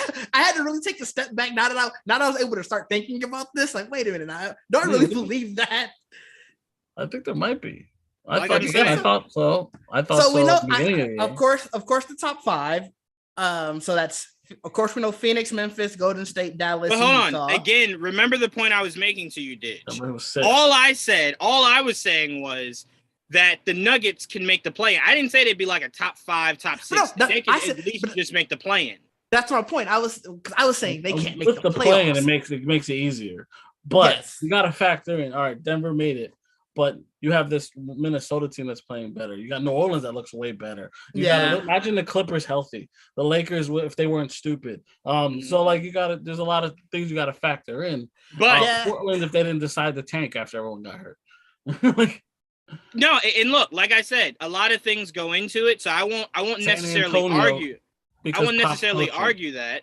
I'm just saying the way that roster is constructed, they are not that bad that I can't even see a possible play-in berth. That's all I'm saying. I'm not saying like they'll make so much. Right. I'm not saying they'll make it 12 now. Right. I'm not saying they'll make it and then make a run. Like, I'm not saying that. I'm just saying they could at least do that. That's all I'm saying. So that's you don't think Boston can make a play-in run in the East? Huh? Boston without Tatum, can they make a play-in run? Of course. I never argued that. You said the 21-21 team. Will they really make the play? Well, you said play-in makes everything so much more weird. Yeah, now. I said playoffs. I said don't count the playoffs. I mean the play-in. Well, it's okay if you want to take out play-in, then I understand where you're coming from. But again, I'd feel better about what I'm saying if I could just see Jamal next year. But if we're talking about Philly, Milwaukee, and Boston, do I think Jaylen Brown could have taken them from 21-21, right, with whatever ancillary pieces you want to put around them, to where they are today? No. And that was not to the second seed for sure. They have been a 9 or 10th seed, maybe. Sure. Yeah, sure. We're just playing. I like your state. Let's put a pin into it, and I do maybe closer to next year. when we start figuring out who's going to be healthy, and that is an interesting conversation to come back to. To me, like next year we're gonna come back. These stats aren't gonna be that different. Like I don't think. Yeah, like if Tatum takes another step, maybe that's different. But like no, but we're not looking at those guys. Remember, like I said, I want to see what Jamal Murray looks like next year. So like we're saying if we took Jokic off, so I'm not paying attention to Jokic. He's gonna be the same. I want to see what Jamal Murray looks like. I want to see what Jaylen Brown looks like. He might take half a year to get right, because he's been. That's what I'm saying. Right. That's what I'm saying. So I want to see how he ends his season. Like, what is his stat line? How does he look? Because I won't base it off of team success. Because if Jokic could do it this year, it's hard to believe he can't do it again next year to make the playoffs. I'm saying, right. So that's what I'm saying. I'm looking at the ancillary pieces. I look at his team. I'm like Monte Morris, Will Barton, Jeff Green was starting this year. Aaron Gordon. Mm-hmm. Aaron Gordon. It's like, and look, you could look at a guy like Aaron Gordon. Could Aaron Gordon take a step up for him? Not a step up like become an MVP. Not my opinion. Could he take a step up for himself? 100%. He did. 100%. So he averaged 15 this year? That's a lot. Right. Than what he's used to, And I'm saying, could Aaron Gordon with no Jokic go from 15 to 20? I believe so. I believe so. I believe so. Matters, honestly. Well, we would have to see how that plays out. I mean, my opinion. His best in Orlando was 17. Now I will say this. I'm watching the Golden State game, and Dylan Brooks got ejected for ultimately the same thing Draymond did. So I like that they're staying consistent. Really, I have it on behind me, but he almost took off. He almost took off Peyton's arm. Big. I stopped paying attention. Dylan Brooks is a good player too. That's the thing with Memphis. They got a lot of sneaky good players all over the world. I see they went on a run to start off. Oh, they did a really big run. But he almost took Gary Payton's arm off. Yeah. I'm trying to find it on. I'm trying to find a play on the mitten, they call him, right? On Twitter. I'm trying to find a play on Twitter. Yeah, they do call him the mitten, Joel. He can't guard as many positions as his dad, but he can guard. That's for damn sure. It's crazy to see how much he improved. Remember, he was almost out the league. How he improved, fucking Jordan Poole, and that. Thank you, Didge. That's a perfect segue into our last basketball topic, which is the MVP. The awards for the NBA this year. Just the awards. We only got 3 so far. We're still waiting on Coach of the Year and MVP. But we'll start off with Defensive Player of the Year. Do we have any problems with Marcus Smart? Nope. No, he was great. He really was. I think the big reason why they are where they're at. Now, I will say this. He never really gets looked at, but PJ Tucker not having votes for Defensive Player of the Year to me is always crazy. I feel like almost every team he's been on the last few years, he's been guarding the best player almost every night. So I'm like, how you never look at PJ Tucker is always weird to me. Like, he's the guy is locked down. He's locked down. Look what he did to James Harden just the other day. Albeit, I think everyone could do that to James. I think me and Joel and Didge could go out and do that to James Harden right now. I've done it. You won't admit it, but I have done it. I think the 3 of us can go out there and do it. So we can move past that. Now, this is the one we all disagreed on. Not disagree with each other. We disagree with the NBA. We believe this shouldn't exist. Your most improved player should not be someone like Ja Morant, who it's like you look at last year and you're like, well, he played great last year and he played a step up this year. It wasn't like Ja Morant was doo-doo garbage boiling water. And then he made this transcendent 2 years removed from like what? Second pick in the draft. Like what? Now I will say this, Joel. I will say this. Now I will say if you're a top 5 pick and you have a slump of a year, right? And then you make a transcendent step the next year, no problem. But his leap wasn't that drastically different from what he was doing last year. You need to have like an Obi year. And that's a jump. Yes. Like, or an RJ year. RJ from year 1 to year from year 4? 1, yes. From year 1 to year 4. Yeah, I understand that, but you can't get most improved when your numbers. Now, again, the biggest jump they had was team success, right? That was the biggest jump. But you can kind of acclimate that to the team, right? You can acclimate that to everyone stepping up this year. You don't. Most improved isn't a team award. Like if somebody does that for MVP, MVP. Oh, like I said, we talked about it earlier about how team success is an impact on that. But most I don't think improved it should be though. That's fair. But look at the rise in just his teammate. Desmond Bane had a huge jump from last year. Desmond Bane took Venom and turned into Bane, is what he did this year. The guy became a fucking monster. So I'm like, yeah, Dylan Brooks has improved his game. You know what I'm saying? So I'm like, secretly, that guy has been consistently good since he's been in the league.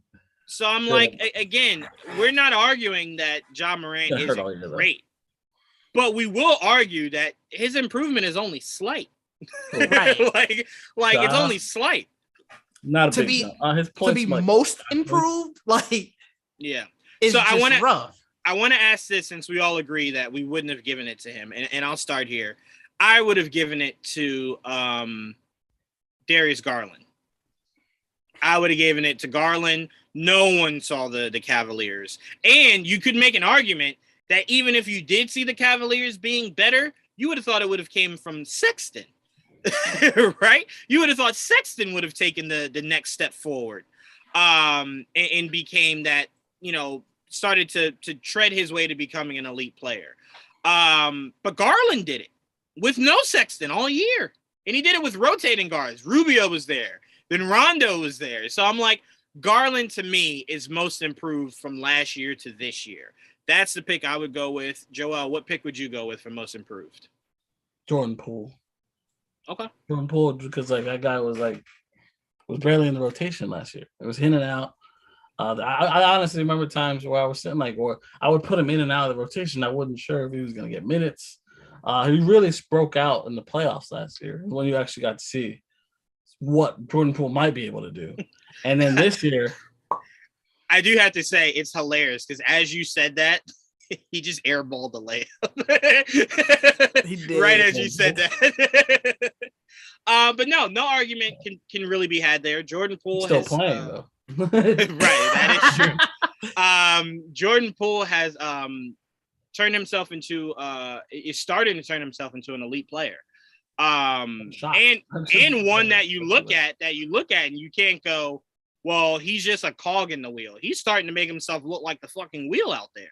They consider him part of their core now. It's insane. I can tell you right now, Jordan Poole right now, not the history, just right now, is more important to that team than Klay Thompson. He's more important to, I don't know about that, but he's definitely more important to than our boy over here who was an all-star this year. Wiggins, yes. I don't know what happened to Wiggins. Yeah, he's for sure. I swear to God, Wiggins said, all right, my goal this year is just to be an all-star. It's like, well, what do you want to do after that? Nothing. It's like, well, you're playing like it, Wiggins. You're playing like once you got an all-star vote, you just said, well, that's my career. I'm going to go ahead and hang it up, guys. Because it's like, where is he? And I do think a lot of what takes away from Wiggins is the fact that Poole has just emerged. Is that now Wiggins isn't being asked to do as much because we got Klay, we got Poole, and it's like, Draymond always has the ball in his hand. So it's like, well, what is Andrew Wiggins supposed to do, right?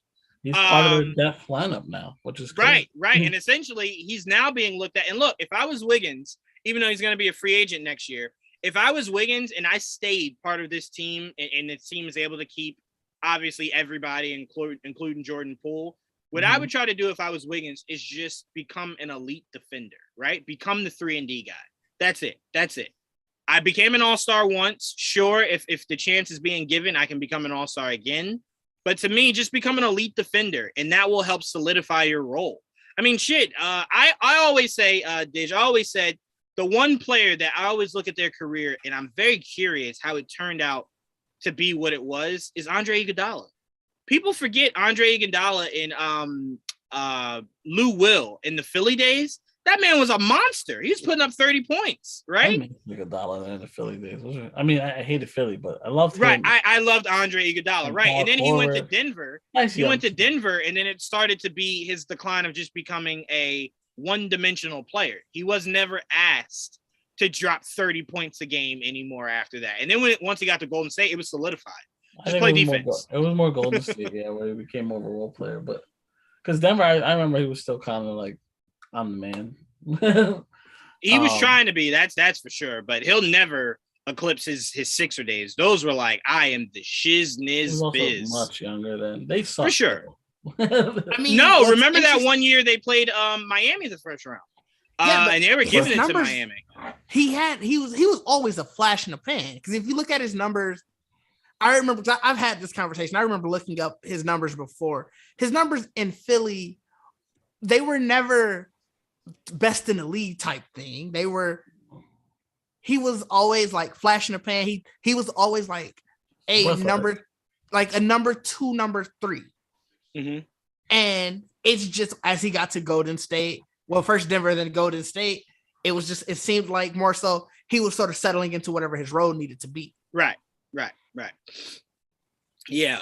So I don't disagree with that. Didge, who do you think should have been the most improved player? I do think Jordan Poole. This man was 2 years ago being told you're going to be a perennial G leaguer, and now he's like you've been saying, a cog in the wheel of a for sure finals, contender. Mm-hmm. So, and he was the 29th pick of the draft. Yeah. So to go from that and every facet of his game improved from where we saw him last to this year, I think it was just a no-brainer to say that he was the most improved. Right. Yeah. Right. No arguments here. No arguments here at all. All right. So the last one we got is Rookie of the Year. Six Man just came out today too, by the way. Yeah. Who was Six Man? Hero. Yeah, Hero. Tyler Hero? Oh, no. Yeah. No. Do we have any arguments there, Tyler Hero? No, I couldn't even. Rotations are so weird. I don't know who they consider six men now. And you know what's even crazier about arguing that? Just look at yesterday's game. And it's like, that makes all the sense. The second one, 25 off the bench. Yeah. 25 points this man got off the bench and was a flamethrower. He had a shot from almost the opposite basket. So I'm like, yeah, there's no arguments for me. So the last one is Rookie of the Year. I don't really have an argument against Scotty Barnes. I mean, what's his name? Mobley. But he didn't stay consistent throughout the entire year. He kind of tailed off a little bit towards the end. Not a draft. I'm not saying a draft. Yeah. No. 100%. I'm just saying just a little bit. Scotty got hurt too towards the end too. But to me, it's a coin flip. Honestly, I see the Rookie of the Year between those two, right? And I very much view them like, all right, either way. Because you can contribute a lot of success either way. I'm looking at the voting. It pretty much came down. They were within like 15 points of each other. Yeah. In the voting. Yeah. So, yeah. It was a coin. You know what it reminds me of? It was like when you were doing Rookie of the Year between Andrew Luck and Robert Griffin III, and it was just like, well, I could really go either way. Like either one is the right answer. Both teams made the playoffs. They had similar numbers. Right. Yeah. And then it really was what's his name? Came on late. Oh, you're talking about what's his name from Cunningham. Cade Cunningham. Yeah. He looked good, but he came on too late though. Yeah, I was gonna say it was too late. He really looked like he just couldn't adjust in the first half. Yeah. And then he really came on. Yeah, he really came on. All right, so that's pretty much all we got for basketball. Obviously, Boston just evened the series against the Bucks. We're seeing Golden State and Memphis duke it out. Joel, how do you see that series playing out between Milwaukee and Boston? Now I don't know. Now I'm a little shocked about how that turned out. So I think maybe it goes 7. Because I think it'll go back and forth, like ping pong. Hopefully it does, because it makes it a good series. So I think that's where it's gonna go. I have no idea who's gonna win it at this point. I still I lean Milwaukee because it's Boston. So let's see how they go. I'm gonna go Boston in 6 because unless Chris Middleton comes back, I don't know who consistently will be the number 2 guy for Giannis. And unless Giannis just goes out there and drops like 250 burgers and shuts me the fuck up, I don't know if he can do it all his lonesome. And you look at Jason Tatum and Jalen, and look, they won today with no Marcus Smart. and Blew them convincing. out the first game I was without gonna say, right? Yes, exactly, right. So I'm like, what do I see becoming more so of the consistency here? Is Boston doing it with their full pieces, or Milwaukee doing it without his running mate? Right. So that's where I'm leaning, but I'm not saying it like, oh my God, Boston's so much better than them. I just believe at any given night, Tatum can go for 40 or Jaylen Brown can go for 40. And when you have two nuclear weapons like that, or both of that's even worse. God, could you picture Super Mario Bros? Like that's what they'll become. So that's the only reason why I'm leaning that way. Again, it's not because I think Boston is head over heels better. It's just I believe those two flamethrowers can get just super hot at any point. And Giannis is essentially playing with pieces rather than his running mate. But Didge, we can guess which way you're going, right? Yeah. I say in 6. Okay. I do think, and obviously I'm biased, I do think we take the 2 in Milwaukee. You are. I can see, obviously, You are. It's okay. I do think they take the 2 in Milwaukee. I could see Boston winning, obviously backs against the wall, back home. And then I fully don't expect us to lose on our home court. And since we took home court, the series, no. Oh, shit. Damn. Okay. That's why I said I thought you just meant the next game. Okay. No, you're right. I didn't think of it like that. You're absolutely right. Yep. Okay. Damn. That's saying a lot. But you know what? I back you all the way, because if you had asked me before the Hawks series last year how many games the Knicks would lose, I would have told you none. So I understand where you're coming from 100%. Who knew Julius Randle would just go basketball? How do you play that? So I understand where you're coming from for sure. All right, so let's move on. Let's do football. All right. So I want to keep the draft conversation short. I don't want to do why? Because you know nothing of them. No, I don't want to do overall draft. I want to just stick to our specific team. Yeah, no, you don't. There's a lot of fucking 7 rounds, and I don't know much about any of these motherfuckers. None. I literally only have like one major take on the draft. So. Oh, then we'll start with you. What's your take, Didge? I was just shocked that QBs fell as far as they did. That was literally it. I thought so many more teams. I thought so many more teams needed a QB than they did. I really didn't, because I kind of felt like if you're Pittsburgh, right? Even though you drafted a quarterback, you're thinking in your mind at some point 49ers and Browns have a decision to make, right? And it'll become probably releasing more so than it'll become trading. So if you're Pittsburgh, Texans, any teams like that, you're kind of looking at it and you're like, I'll draft a guy late, right? Because there's no large need. Sure. And none of these guys are franchise-altering quarterbacks, I believe. Which is another the way reason that they were talking about Malik Willis before the draft, you would have thought he would have been. Hold on, time out. Did you hear what Ryan Tannehill said today? Yeah, I did. That's a bold statement to make for the guy who's probably coming to take your job. No. There's no probably. There's a reason why they took his receiver away from him. They're trying to move out of Ryan Tannehill. Anytime your franchise does that, anytime your franchise doesn't have a Tom Brady, Aaron Rodgers, Patrick Mahomes, and they get rid of your number one receiver, they do that because they don't have faith in you with or without your number one receiver. So they're like, well, you couldn't win with AJ Brown, so why do I believe you could win with anything else? Get out of here. I believe Derrick Henry is next. I believe he's next. I think they still keep. I think they still try to keep him. I believe that there will be a complete turnaround with that franchise, and I believe they will see what assets they can get for him by the deadline, and they will move on from Derrick Henry. Only because it's like wild. Well, it's even more wild that you now took away Ryan Tannehill's number one option, so that means you're now looking to feed Derrick Henry more. Which, if I'm Derrick Henry, ain't no fucking way you about to shorten my career because you don't trust your quarterback. No, hell no. I saw Sean Alexander play. I do not want to be that.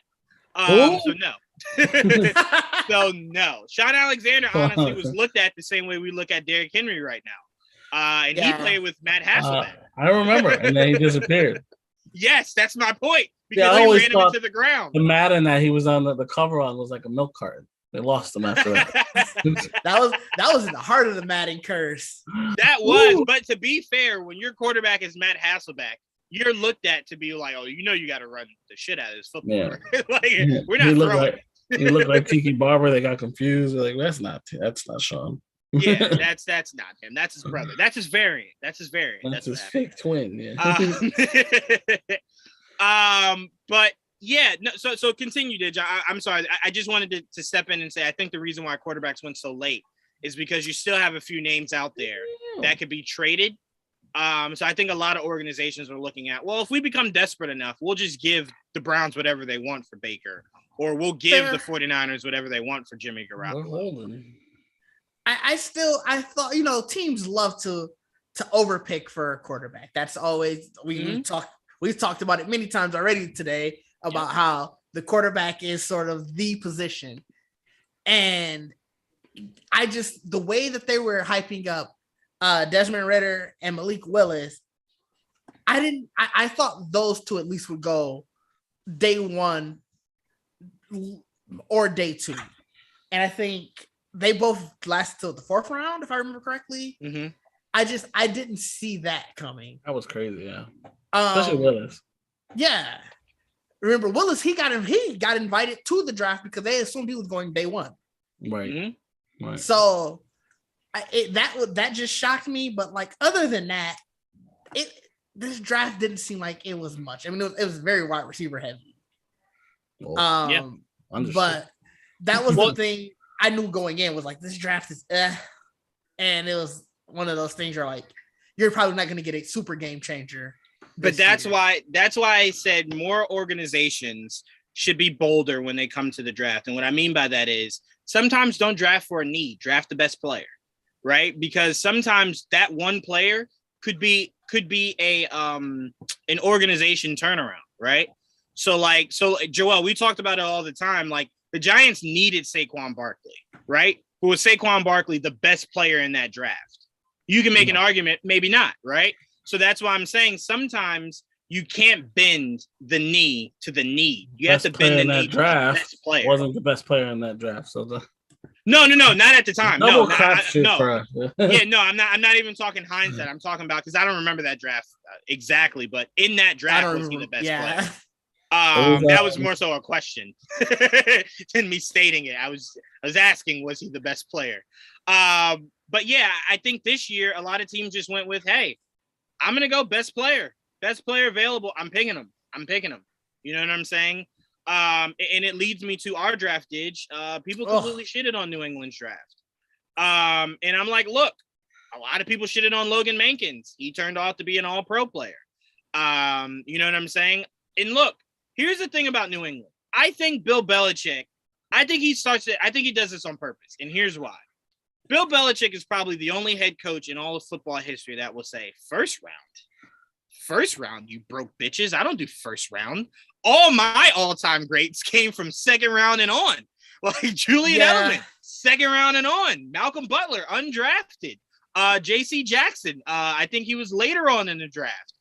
Dante Hightower, Devin McCourty. Dante Hightower might have been early though. Because I remember some of those. He might have been early, yeah. Some of those linebacker picks were. I know Chandler Jones was early. Devin McCourty might have been 30th. Like he might have been like a 30th pick or some shit like that. I mean, Hightower was 25, so it's not early, but it was a first round pick. Right, a first round. So I sometimes think Bill Belichick is like, look, either later in the first round or I'm second round and up, and that's where I find my gold. Because sometimes he just whiffs so bad. It's like, Bill, what did you see? Yeah. Like I constantly question myself. Bill literally, and whoever those guys are that does the evaluating, that that checks out these college players. I want to know what they saw when they said, okay, Deebo Samuel, DK Metcalf, all these great receivers today. I'm gonna go N'Keal Harry. What did you see? What did you see? I swear, I hate looking back at that because it's like, of course, hindsight is 2020. It's the most glaring. But even I won't even say that, Didge, because I always go back, like whenever we draft a player and I watch their highlights. Right? I watched N'Keal Harry's highlights and I was just like, okay. And then I'm like, all right, let me see what everyone's talking about. So I looked at DK and I looked at Deebo and AJ Brown, and I'm like, no, they're better. Like, they're better. And I'm not even talking numbers for college fans out there who are like, oh, I'm not talking numbers. I'm just talking when you watch someone and they jump off the screen. Nikhil never jumped off the screen for me. I watched AJ Brown and I was just like, that is a monster. And he wanted to be a Patriot. He was a Patriots fan. And something like that hurt even more. It was so disappointing. It's so disappointing. That was just gut wrenching. So I don't know what Bill's thinking, but he went with Strange in the same week that Doctor Strange comes out. So I kind of feel as though Bill Belichick is maybe being used by the Darkhold. Maybe that might be what was happening. So I'll give him the benefit of the doubt in that. But he went speed at receiver. Again, not the greatest receiver at all. He's just fast as shit. But look, I'll say this. And look, I know a lot of people have said that I'm wrong. I don't care. Tyreek Hill does not have great mechanics as a wide receiver. His best gift is that I'm just faster than you. Right? Like you don't watch him. You don't go like, oh, his footwork. Like, oh my God. Like he's just faster than you. I can just get open. Right? So to me, I just look at him like he has track speed, right? So I'm like, if we can get this kid to being just a bigger body version of that, it's not a bad pick. You know what I'm saying? And again, Tyreek Hill's speed is unmatched. So it's like, good luck trying to do that. But to me, like I said, with Bill Belichick's picks, I usually always say to myself, let's see what you turn out. Let's see how you turn out.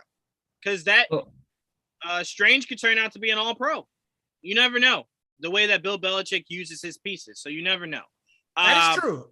But the draft wasn't my issue. My biggest issue is we paid all that money for Jonnu Smith and he became ass. So figure that out. So that was my biggest problem. I'm like, a draft. I don't care about a draft. I don't think our offense was our problem last year. I think you had a defense who couldn't stop anything late down the stretch of the season. And you had a rookie. So now we're talking about a year two guy who's more comfortable in the system that he's in, even though the system will change with no Josh McDaniels. He's more comfortable now. You got him a big time weapon in Devontae Parker. What's his name last year had an amazing year, both Jacoby Myers and Kendrick Bourne. So I'm like, now you just need to figure out a way to flip Nelson Aguilar, who turned back into his Philadelphia Eagles self. I didn't agree with getting him. That was just I did. His Raiders year was great. So I'm like, well, shit, if he could do that. And then he came to New England and said, yeah, I'm Eagles, man. It's like, no, that was the worst you. like that was the worst version of you. Where's the Raiders variant? I need that. I need that Nelson Aguilar. But Juwaan, I'll pass it on to you, man. What were your thoughts for the Giants, who outside of the Jets and Ravens were regarded to having the best draft this past draft? Yeah, I mean, I can't complain at all. I was very much all about the draft this weekend. I didn't watch a basketball game. I was so focused on the draft. I was very happy. Can't complain at all, man, because it was Thursday. We got the first round, and you really can't fuck up that first round. As soon as Texans took I forget his name, Stingley. Yeah. With their first pick, I'm like, it's gonna fall right into our laps. Like, I really wanted Sauce Gardner, but the Jets ended up taking him fourth. So I really, good for them. But I feel it's funny because like as soon as we ended up picking Kayvon Thibodeau, I was like, I forgot about Kayvon Thibodeau. I was like, awesome. I've wanted an edge rusher for a long time, and he's one of the best ones out there. So no bitching, no complaining for me in the fifth pick. And that gave us our choice at tackle when it came down to the seventh pick. And when we had to go with Evan Neal, which some people regard as the best tackle in the draft. So I'm like, two great picks in the first couple picks of the draft. I'm not complaining. So really what it came down to is like what happened later on. Depth pieces, our second round pick. A lot of people complained about our second round pick. We picked a receiver who was kind of like a smaller version of our guy from last year, who we drafted, and Joka, Kadarius Toney. So this year, I like him. I like what I've seen, but I don't know him very well. So I'm like, I just got to go off what Shane says. Joe Shane says he's like, I like him. I want him in my offense. Fuck it, I gotta trust him. I like what I've seen. He's just a small. He's short though. He's like 5'8", but he's strong as shit, and he's very hard to like tackle. And I love those type of guys because we've had guys in the past that are hard to tackle. And those are fun receivers to watch, play. And having him and Tony on the floor at the same time, it's gonna be fun to watch. But after that, it really came down to like need. Like we've got another offensive lineman, we got a defensive tackle, another corner, a safety, a linebacker, two or three different linebackers. So like we just needed depth because we're not going to be spending. We didn't have a lot of money this year to spend, so we needed to fill out and get just some really good players. And like there's 5 spots on our team that are definitely open competition. So if we can get more than just the 2 guys from the first round to like become starters, then that's a win in my book. Yeah, and look, a lot of people make the argument. And look, I look at the Jets because a lot of people are like, "Oh, they went defense heavy," and I'm like, to me, the reason why that didn't shock me is look at the Jets year that they had success. Look at the Giants years that they had success. What did they have? Dominant defenses that led them everywhere they went, right? So I'm like, if I'm the Giants, I got to get back to what my formula has been almost since we became a franchise, which is defense. Go defense, right? If you have a top 5 defense or top 10 defense, you can really figure everything else out, right? Because and it goes to Didge. Like whenever I hear people argue, like, oh, who do you give more props to, Brady or Belichick for the success that the Patriots had? And I'm like, I think people that give Brady all the props forget Bill Belichick in every Super Bowl kept the opposing team. Right. No, every Super Bowl Bill and Brady were in, Bill's kept the score to 16 or less. So you're essentially just asking your quarterback to get to 20 points, right? And it's like, well, that's the best possible thing you could ask for if you're a fucking all-time quarterback. Remember that was it the Eagles or the Panthers year? It was 39. It was 29. No. You're thinking Eagles, where that shit almost went to 40. No, where it did go to 40. And then you're thinking the Falcons, where we went to 30. No, the Eagles. Again, this is the early one. So because remember, all 3 of those years were won by field goals. Yeah, but I think it was like 29-32, if I remember correctly. No, because I remember that he kept the greatest show on turf. I think he kept him to like 18 points, 16 or something like. I could be wrong. That's for sure. No, that's for sure. I'm saying when they met I can't remember if it was the first time they met the Eagles in the Super Bowl or if it was the time they met the Panthers in the Super Bowl. I remember that score. Maybe I remember 32-29 being the score in one of them. Maybe it was the Panthers. It was the Panthers. Okay. So I'm like, to your point, for the most part, you are correct. For the most part, he's kept it very workable, right? I mean, shit. Brady still to this day was like the 2007 season. I gave what should have been the game-winning touchdown to Randy Moss. I did my job. And Bill's like, well, shit. Technically, I almost did my job. Asante Samuel and Rodney Harrison should never go into New England Hall of Fame. Ever. Rodney Harrison gave up the I think Rodney Harrison already is. Oh my God. Take that shit out. You fucking serious. Let me look. Gave up the worst play. And then Asante had the interception on the sideline. Went right through his hands. Let me look. Oh my goodness. While I'm checking that, Joel, I wanted to ask you, do you also agree with the statement that this is a make or break year for Daniel Jones? Yes. Okay. That was a quicker answer than I thought it would be. I'm still looking. Can I also say that's weird to me? Because it's like, I'm very curious what next year's quarterback draft looks like, because you did not pick up his option. No. So I'm like, you didn't pick up his option and there's no successor. So it's like, if he doesn't pan out and you guys are decent, they're back at it next year draft. I guess so. I guess so. Trade, because right now we have Tyrod Taylor as our backup. Right. Yeah, but you know what I mean. You know what I mean. That's he's not the future. No, but oh my God, Andrew Wiggins, Lord Jesus, just Rodney Harrison. Yeah, he is. He is in the Patriots Hall of Fame. I'm gonna find a way to get that shit stricken from the record. Yeah, I've never been hard on Daniel Jones. I've always believed if you're gonna be hard on a quarterback, except for when we first drafted him. No, only when you first drafted him, because I'm like, who the fuck is he? I didn't even know Duke had a football team, so it wasn't like, oh, I thought he was bad. I didn't even know the kid existed until he got drafted. But the reason why. Yeah. the reason why I'm not usually so hard on rookies is usually rookies get drafted into a bad situation and they're meant to bring the team out of that said bad situation. Not all quarterbacks can do that, right? So some quarterbacks, when you draft them, they're good, but they just need something around them to amount that good to success. So I'm like, it's not like, it's not like right. we benched them. Yeah. No. But I'm just saying, But it's he not like he was brought into the actively best possible regressed. situation. But his numbers actively regressed. Oh, numbers, yes, but his productivity is solid. But again, that offensive line was not great. Necessarily though. he threw 20. Well, that offensive line aside. Time out. Don't talk to me about a Giants quarterback and interceptions. Don't talk to me about that shit. No. I'm just talking about the number of touchdowns he threw. I'm just talking about the number of touchdowns he threw. He threw 24 his rookie year. I remember that because my cousin is a Giants fan. Trust me, he wouldn't shut up. No, it was a great rookie year. He had a great rookie year. And then I'm looking at last year. I don't know what he did 2020.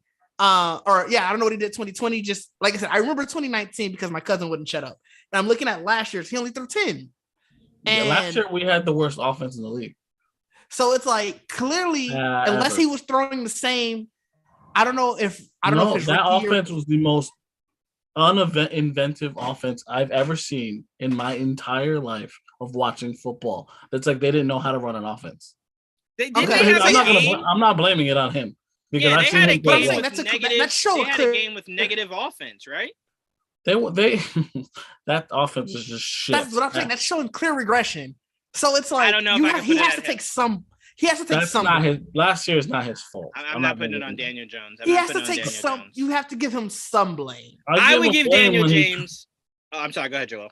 No, I said I'll give him blame when he fumbles the ball after they touch his elbow. That's his fault. He should be able to protect him.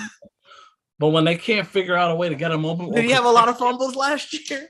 No, it's not as bad as his rookie year. His rookie year is bad.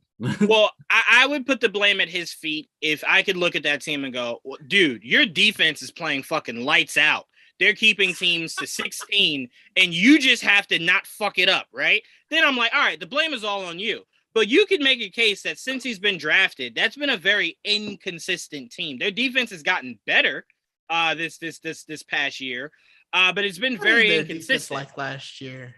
They've been very inconsistent. And again, that offensive line has not been great either. No, first of all, here's the reason why you can't blame Daniel Jones. That offensive line at times was so bad. Even Saquon Barkley looked like a shell of himself. And it's like, is he really just bad? Or is it? I mean, that's what I mean. The offensive line? Everybody looked bad. Like it was bad. Everybody. So I personally, last year was a flash in the pan of the worst offense I've ever personally seen with my two eyes. That's fair. Somewhere, I know Joel, that was the big news. Somewhere, somewhere on this earth, a Browns fan and a Lions fan is like, "Oh, that's the worst offense you've seen in your life." Oh, okay. I swear to God, as a Giant fan, I've never seen a worse offense as a Giant fan in my life. Somewhere a Lions fan is like, "Oh, you must have forgot we won no games in a season, huh?" They were the second worst offense last year. Who was the worst? I don't know. So I'm trying to figure out now, but I looked at the team ranking. They're ranked 31st. I would love to play them again. Can we play them all year? Can we get an all year? They must have had one good game. Right. Fucked it up. I was like, damn, touchdown today. So albeit Didge, to your question, I don't disagree that the clock is ticking just purely off a standpoint of he's been here too long. Jacksonville. Oh, that makes sense. Yeah, that makes sense. That makes a lot of sense. I think his clock is ticking again, not because I think he's a bad player, but because you've been here too long, right? So it's like at some point we have a whole new regime now. We got to just move forward, right? Not necessarily because you're the worst thing Since ever. He's been drafted, they do. Wait, say it again. Huh? Since he's been drafted, they have a whole new regime. Yeah, they got one this season. That's the newest regime now. Yeah. Oh wow, I did not know that. Yeah, well, so he's had two different head coaches, and now he has a whole new front office. Oh no, yeah, this will be his. I believe this will be his third. Oh, that definitely doesn't help. That's what I'm saying. And look, you were trying to put it all fall at his feet. I said he deserves some of the blame, and I still think he does. I'm but not no, gonna take none of the blame away from him. I'm just saying he's better than he was last year, 100%. I'm just saying. Look, I'm just saying this. I remember that Tampa Bay game, and I'm like, the kid has it in him to be a baller, right? Not a superstar, not a star, but a baller. He has it in him. Everything else just has to be just like a fucking glove around him. And I'm telling you, that kid could at least win you the fucking NFC East. Now that fucking team sabotaging Wentz is now in the NFC East. Dak Prescott still breathes, and I swear to God, I have no idea what the Eagles quarterback is. I'm like, he for sure, yeah, he for sure could win that division. He can't throw the ball, so I'm not really worried about Browns. That's fair. And look, with the Cowboys losing Amari Cooper, can CeeDee Lamb take that step forward? Who knows? They also re-signed a receiver that came off of a not an ACL, but maybe it was an ACL. Came off a big injury. I'll just say that. Came off a big injury. Mm-hmm. So I'm like, there's a lot of question marks there. Can Diggs take the next step to becoming an elite corner, or was that a flash in the pan season? So there's a lot of questions. Dallas also lost some of their pass rushing. So I'm like, there's a lot of question marks there for sure.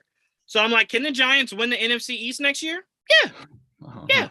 But you got to lean into what your identity is. But that starts with knowing what your identity is. Well, so you drafting defense, that lets me know that should be your identity. There's at least 5 positions that are the open competition. Because look, here's how I look at it, Didge. When I say the Giants can win the NFC East, right? When you go, can the Giants be a playoff team? Everyone always goes off of how teams look on the surface. Oh my God, no, they can't be. But think about it. I just have to win my division. And that's not impossible in that division. Could you say it's hard? Could you say it's hard because the Cowboys aren't like they're not like the Jets 18 years ago? No, but they're also not the Bills. Right. They're just not the Bills. So I'm like, I look at that division. I'm like, yes, they could win that division and then make the playoffs just off of that. So that's why I'm saying I look at Daniel Jones and I'm like, this is, like you said, a big season. But this is also a season where he can make that front office sweat a little bit. If he can win that division, he'll be in a good spot. Yeah, I just don't know if they know. I defer to you guys because I don't pay too much attention to the Giants. Mm-hmm. On paper, it just, at least from what I've seen, I get you. Doesn't seem like they got any better. I get you, but you can make a case they have not gotten on paper any worse. What do you mean? On paper, they've gotten just on the first round alone, they got better. Just the that edge rusher is really nice, though, Didge. That was a nice rookies. I sort of just keep out. I don't sort of judge because college production doesn't necessarily always turn into NFL production. But what if it does? So what if it does? Because look, but what if it doesn't? Because here's the thing, though. Here's the thing. The Giants, what they got right now. The Giants, what they got right now, right? Because with that pick, you know what the Giants have right now? You're looking at, you could either have a Chase Young or a Jadeveon Clowney. You could either have a Myles Garrett or a Jadeveon Clowney, right? So I'm looking at Jadeveon Clowney, like, he did good a couple. He was good a couple years. Jadeveon Clowney, definitely where he was drafted, should not be looked at where he's looked at right now. Oh yeah, he was number one, wasn't he? Or was he number two? Yes, he was number one or number two. That was a rough one. Yeah, you look at Myles Garrett and you're like, if he was a number one pick, you could understand. If Aaron Darnold was a number one pick, you could understand. Clowney? No, not today. No, you look back at that and you're like, you could have done other things. I think it takes more than what. I also think it takes more than the paper. Like what you're looking at the roster, but you got to look at the coaches that are on board. You know, right? It's very different than where we were a year ago. For sure. And look, we've seen that sometimes it's just the difference of a coach. Right? It's just also the difference of a coach. It's also just the difference of a front office that changes the whole team. I'm not even saying we're going to make the playoffs this year. I'm just saying I think we'll just be slightly better than we were last year. I just want to see progress. You know, I want to see a more stable defense. I want to just see progression because we didn't have the money to bring in anybody important. We still have money spent on other players. It's just a matter of can they overexceed it with in the right situation? Yeah, I think they can, but And at the very much, I'm very tepid. I think they'll be okay. I don't think they'll be great by any means or good. Okay. You know? If they're good, I'll be happy. And like I said, I don't know enough about where the Giants stats. All I can do is go off of what I've seen, just because I don't know too much about them. And let me say this, Didge. Let me say why paper shouldn't matter in sports. You ready for this? I just watched because I rewatched when New England's draft picks, right? Do you know that panel said, and then a lot of people have doubled down on it this week. Oh my God, the Jets have gotten better. And the Bills are clearly the best team in the AFC. And don't forget the Dolphins are better. Patriots could be the fourth team in their own division. And it's like, last what year? do you get? No. They're talking about for this year. But they also said that a lot last year too. They did. So I'm like, all right, that's fair. We've seen where that doesn't really amount to much, right?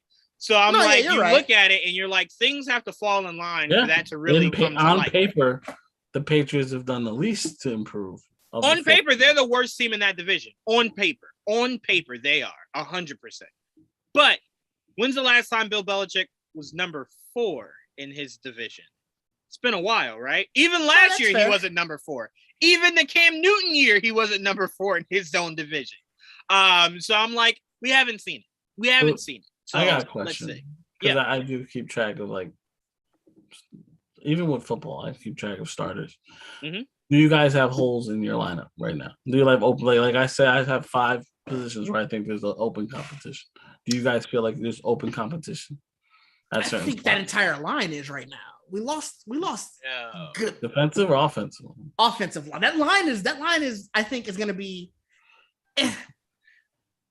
So as of right now, because if you're asking me, do I feel as though we have holes? Yeah. I'm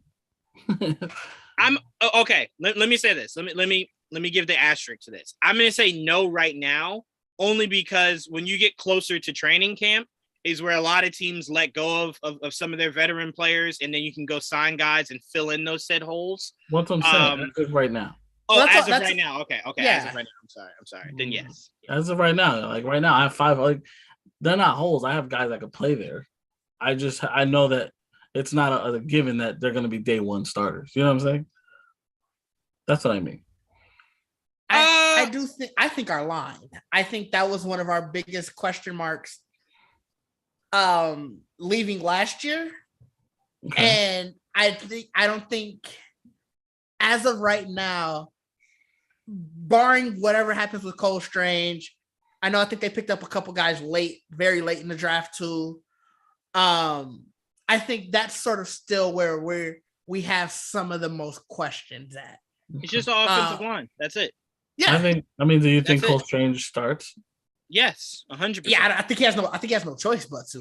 Yeah. Because we lost especially I'm assuming him. No. Yeah, so yes, I see him starting, but not as a center, because remember we still have David Andrews. Cole Strange is a guard. Oh, he is a guard. You're right. And we lost Shaq Mason. Maybe in the future he could become a center, but that's fair. No. Right now, all we need him to do is just play left tackle, really, left or right tackle. Well, he's a guard. Right no, guard, left. Yeah. I get it. I know he's a guard, but I'm saying. Oh, you're saying we need him to. New England's always move guys in that offensive line out of position. But I'm assuming he's there to strictly take that Shaq Mason role. I hope so. I really do. But knowing Bill Belichick, he'll definitely go. If not, I'll move you to that fucking left or right side. That's for goddamn sure. He won't bench him. He'll just move him to a different position. So yes, offensive line to me is our biggest hole. It was cornerback. But if Bill Belichick can do one thing, it's squeeze blood out of a rock. And I believe he can get the best out of Malcolm Butler. You don't have faith in Terrence Mitchell? You got Mills right now? Fuck no. No faith in Terrence Mitchell? I don't have faith in Terrence Mitchell. But I do love Jonathan Jones coming back from that injury. I love him as a slot corner. I love Jalen Mills. Again, Jalen Mills is playing out of position. He's a safety. Yeah. But as long as Devin, Jalen Mills probably. I was gonna say Jalen Mills probably won't have to play at. Was he strong or free? I don't remember. He was strong, but he can't play strong or free. But the point is, they signed Jabril Peppers too. That's what I was gonna say. He probably won't have to play. Remember, what's Adrian Phillips and Devin McCourty's positions? Strong safety. So he won't be able to play safety. He'll still be corner. Now you might get a lot more zone instead of man-to-man this year. A lot more zone where he can play, where he just hovers. But he will be playing a lot more corner this year for sure. So our cornerback room is shaky, but what Bill does a lot of times is he plays team with his corners. He plays a lot of good team defense, right? So he drops back a lot of guys and just plays a lot of zone. And that's how he can get you. But I'm looking for Matthew Judon to have a massive step forward this year from last year, where he started to dwindle towards the end of last year.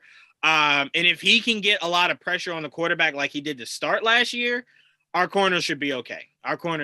They're not world beaters. Okay. But again, I'll say Chargers signing J.C. Jackson to all that money. I saw J.C. Jackson get beat a lot last year. So, he's a great corner. Don't get me wrong. This isn't me with sour grapes, but I did see Stephon Diggs make him his bitch almost every game they played. You guys drafted two. We did, and one of them is undersized, so it scared a lot of Patriot fans that thought he could be the next Cyrus Jones. I still got faith also in Josh Uche. I mean, he. Oh, me too. Now that what scares me about Josh Uche is we got rid of Chase Winovich, but picked up another linebacker from the Browns. In Mac, I think it's Mac something. Well, Mac Wilson. Wilson. So I look at Mac Wilson and I'm like, I like his tape. He's a linebacker that can travel. And part of our biggest issue last year was our linebackers are slow as shit. So all you would have to do is just dink it to your running back, and our linebackers were lost. We didn't have coverage back. Do you think we bring back Dante? I think why not? But we got Jamie Collins, so why not bring him back? He's technically still not signed back either. He's not, but I would rather sign him back than Dante Hightower. I feel like his heart's just still not in it, and that's how he kind of played last year. Well, because he sat out the COVID year, right? So you think it's still just like he didn't want to do all of that due to COVID, or you think that was sort of a soft retirement? I think sometimes when you have guys sit out, right, and it's not the yearning to play again, it's more so the contractual obligation. It's more so just like, well, I don't know if my body wants to retire yet. I feel like I can play, and then you see him play, and you're like, you can't play. Okay, right? That's like fair. You can't do that. You How about running back for you guys? That's a crowded room, but the reason why there is no competition in our running back room is our de facto number one is Damian Harris. Our de facto number two is Ramondre Stevenson. Our de facto Swiss Army knife is James White. Then you look at the three guys at the bottom, which is J.J. Taylor and the two guys we just drafted. That's where you look at the competition going on between, because we drafted a running back because we will not resign Damian Harris next year. So you then look at it for Ramondre Stevenson to take over, and then these new guys you drafted to take a step up because James White's going to retire soon. So you look for J.J. Taylor to become the new James White, Ramondre Stevenson to become your steady down back, and then one of those other guys to become your back. They always play by committee anyway. Right. Yeah. James White's not necessarily old, but it's more so just like, well, we got to get younger at all positions. And for sure. He's just not as young. Who was your running back last year? Or the year before? Bolden. No. The one I don't. Steady back? The one Michelle? Sony Michelle is definitely the steady back. I hate it. Yeah, I love Sony Michelle, especially in the playoffs. He was a monster for us in that Super Bowl run. I couldn't stand him. I'm like, he was so consistent about the shit. I mean. Oh, no, I don't disagree. But look, that's been our history. Stephon Ridley, Ben Jarvis, Green Ellis, like that's been our history outside of LeGarrette Blount and Corey Dillon of having a steady running back we can depend on. I will also say, I guess now that I'm thinking about it, I still consider wide receiver a potential hole because we're a lot of wide receiver. We're hoping that someone can step up. See, I don't look at Jacoby Myers and Kendrick Bourne's numbers from last year. Now, are they Devontae Adams? Okay. No, but can they be number ones for our team for our needs? Yes. So I look at number one is Parker, number two is Bourne. Your slot receiver is Jacoby Myers. And then remember, we just picked up Ty Montgomery. So that's just one of those ancillary pieces. He goes like, he flirts weird positions. Right, but also think of this. Keep this in mind. We're supposed to be bringing back the head coach that was the head coach of the Texans. I can't remember his name. Before last year. The dude that traded away DeAndre Hopkins. Oh, Bill O'Brien? Was that? Yes. That who it was? Yeah. Yes. And remember, what was Bill O'Brien's success rate in New England? 2 tight end sets, right? Yeah. So we could get back to 2 tight end sets to where a 3rd, 4th, 5th receiver doesn't really matter because we're running two tight end sets. But you led this off saying that how much you were disappointed in Jonnu Smith. I was. Now, is Jonnu Smith's problem last year lack of productivity, or was it that we didn't use him properly? I don't know. That's why I gotta wait to see. I gotta wait to see what he does this year under a possible 2 tight ends. Because remember, we never really ran 2 tight end sets last year. No, which was the weirdest thing ever. I want to see what our target. What was our target? 2 tight end sets? No. I'm not saying never. We didn't run it as much as we did with Hernandez and Gronk. As much as you expect when you have 2 tight ends. Yes, because we thought put we money picked in up that position. Yes, we thought we just signed the next Hernandez and Gronk. Obviously, slightly a poor man's version, but they were supposed to be that for us. And if you look at Jonnu. If you look at Jonnu, he was supposed to be used the way we use Aaron Hernandez. Remember, Aaron Hernandez lined up as running back sometimes. He lined up as tight end and receiver because he had the frame for it. You look at Jonnu, that's exactly what Tennessee used him as. A Swiss Army knife. And then he came here and we were just like, just run open. And he's like, I've never really had to just do that. Like, well, to be fair, what is that? we had him touch the ball. So I want to see his targets. He didn't rush more for us than he did his last year in Tennessee. But we threw the ball. He only had 45 targets all season. So, because remember, Mac Jones had a better connection with Hunter Henry in the end zone, right? Yeah. They were like a match made in heaven in the end zone. They looked like baby Brady and Gronk. His Hunter Henry, I think, led all tight ends in touchdowns, or if not, was number 2. So that connection. I'm just without looking it up. I'm gonna assume number 2 because I assume Kelsey was number 1. No, I think he was a number behind, but I think they were comparable. Okay. But to me, I look at it, Joel, to answer your question for sure. Our biggest hole to me is just our offensive line. You get that offensive line fixed. I do think that's biggest for sure. I don't want to go back and disagree with that. Because I think last year our biggest problem was Mac Jones couldn't stay upright, right? So we lost a lot of games because he was making bad throws just to get the ball out of his hands. So I just believe Mac Jones will make a step forward. And look, here's the biggest reason why I'm not worried. I saw what I needed to see from Zach Wilson. Not that guy. I saw what I needed to see from Tua. Not that guy. So it's really just between Mac Jones and Josh Allen, right? And if you want to say it's the Bills division now, I won't argue. Till New England wins it, I won't argue that. But to me, I am not sold just by – because look, I watched the Jets get Darrelle Revis, and we still own that division, albeit we had Tom Brady. Won't argue that. But a lot of people believe getting Darrelle Revis, right, and a competent quarterback would get the Jets to where they needed to. The Jets went to 1 AFC championship game with Darrelle Revis. And guess what? Darrelle Revis has a ring. Guess where he won that shit, Jet fans? In New England, bitches. So it goes to my point. The Jets had a great draft. Let's see how it turns out. Because Zach Wilson showed me a lot more times than not. He's just not that guy. He's a good quarterback, but he ain't what they need to go to the promised land. That's for sure. No, yeah, I think we're still decidedly the second best in the division. Not the way these broadcasters were talking. Sports analysts are going to talk, and they're just going to talk.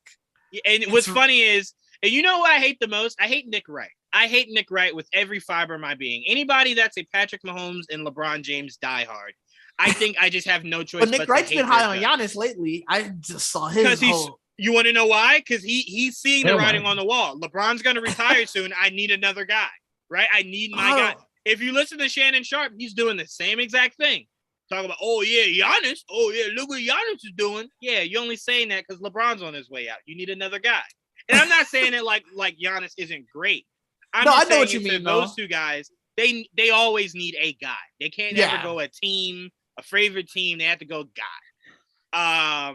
Because look, Shannon Sharp was talking about shake and bake for Baker Mayfield, and now he's talking about Baker's a scrub. he's washed. It's like you were just saying shake and bake a few years ago. But that's what I mean. Sports on. analysts just talk and talk and talk and talk. Goodness gracious. All right, so I want to move on here. I want to go to this. What do you think is the best division heading into this new season in the NFL? Didge. There's only one right answer, but I'm curious what you say. I mean, I think it has to be AFC West. Obviously. Yeah. Yes. Like, yes. I mean, they were the best division. Oh, top heavy last year. Because Denver dragged them. Denver dragged them down a lot. Yeah, I get you. And now we're assuming with Russell Wilson that Denver should be good, and every other team. Well, not every other team didn't get better, but better. Every other team did. I don't know if Kansas City got better. Hold on, time out. Okay, so if you want to say Kansas City's the anomaly, sure, but I could make the argument they were middle of the road with Tyreek Hill. So I'm like, you could only be the same, if not drastically worse, but that's the case you can make for really anybody. But I just saw a team go from Hunter Renfrow to Devontae Adams. Well, no, that's what I said. I said every team though got just because I don't think Kansas City got better, so I can't say every team in the division got better. Kansas City. I see what you're saying. I thought you meant as a whole every other team. Okay, no, yeah, I got you. No, yeah. I mean, Kansas City arguably got worse.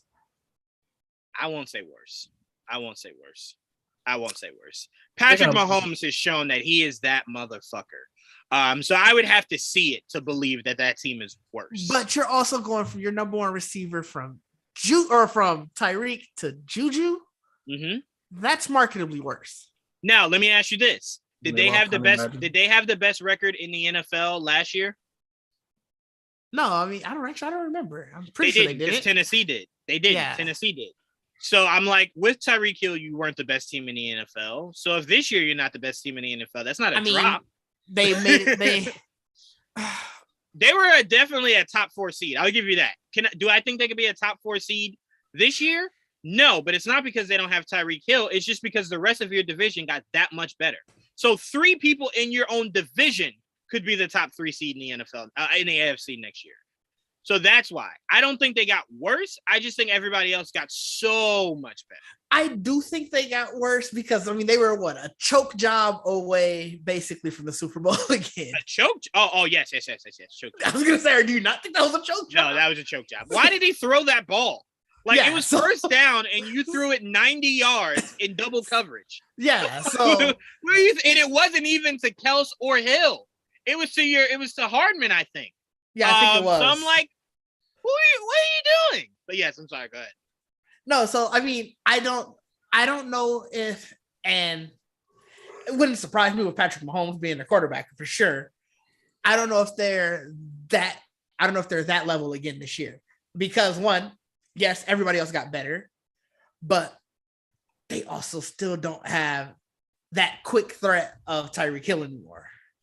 I don't know because I look at it, I'm like, okay, you go Bills, right? You go Bills, you go better. Browns, you go Browns.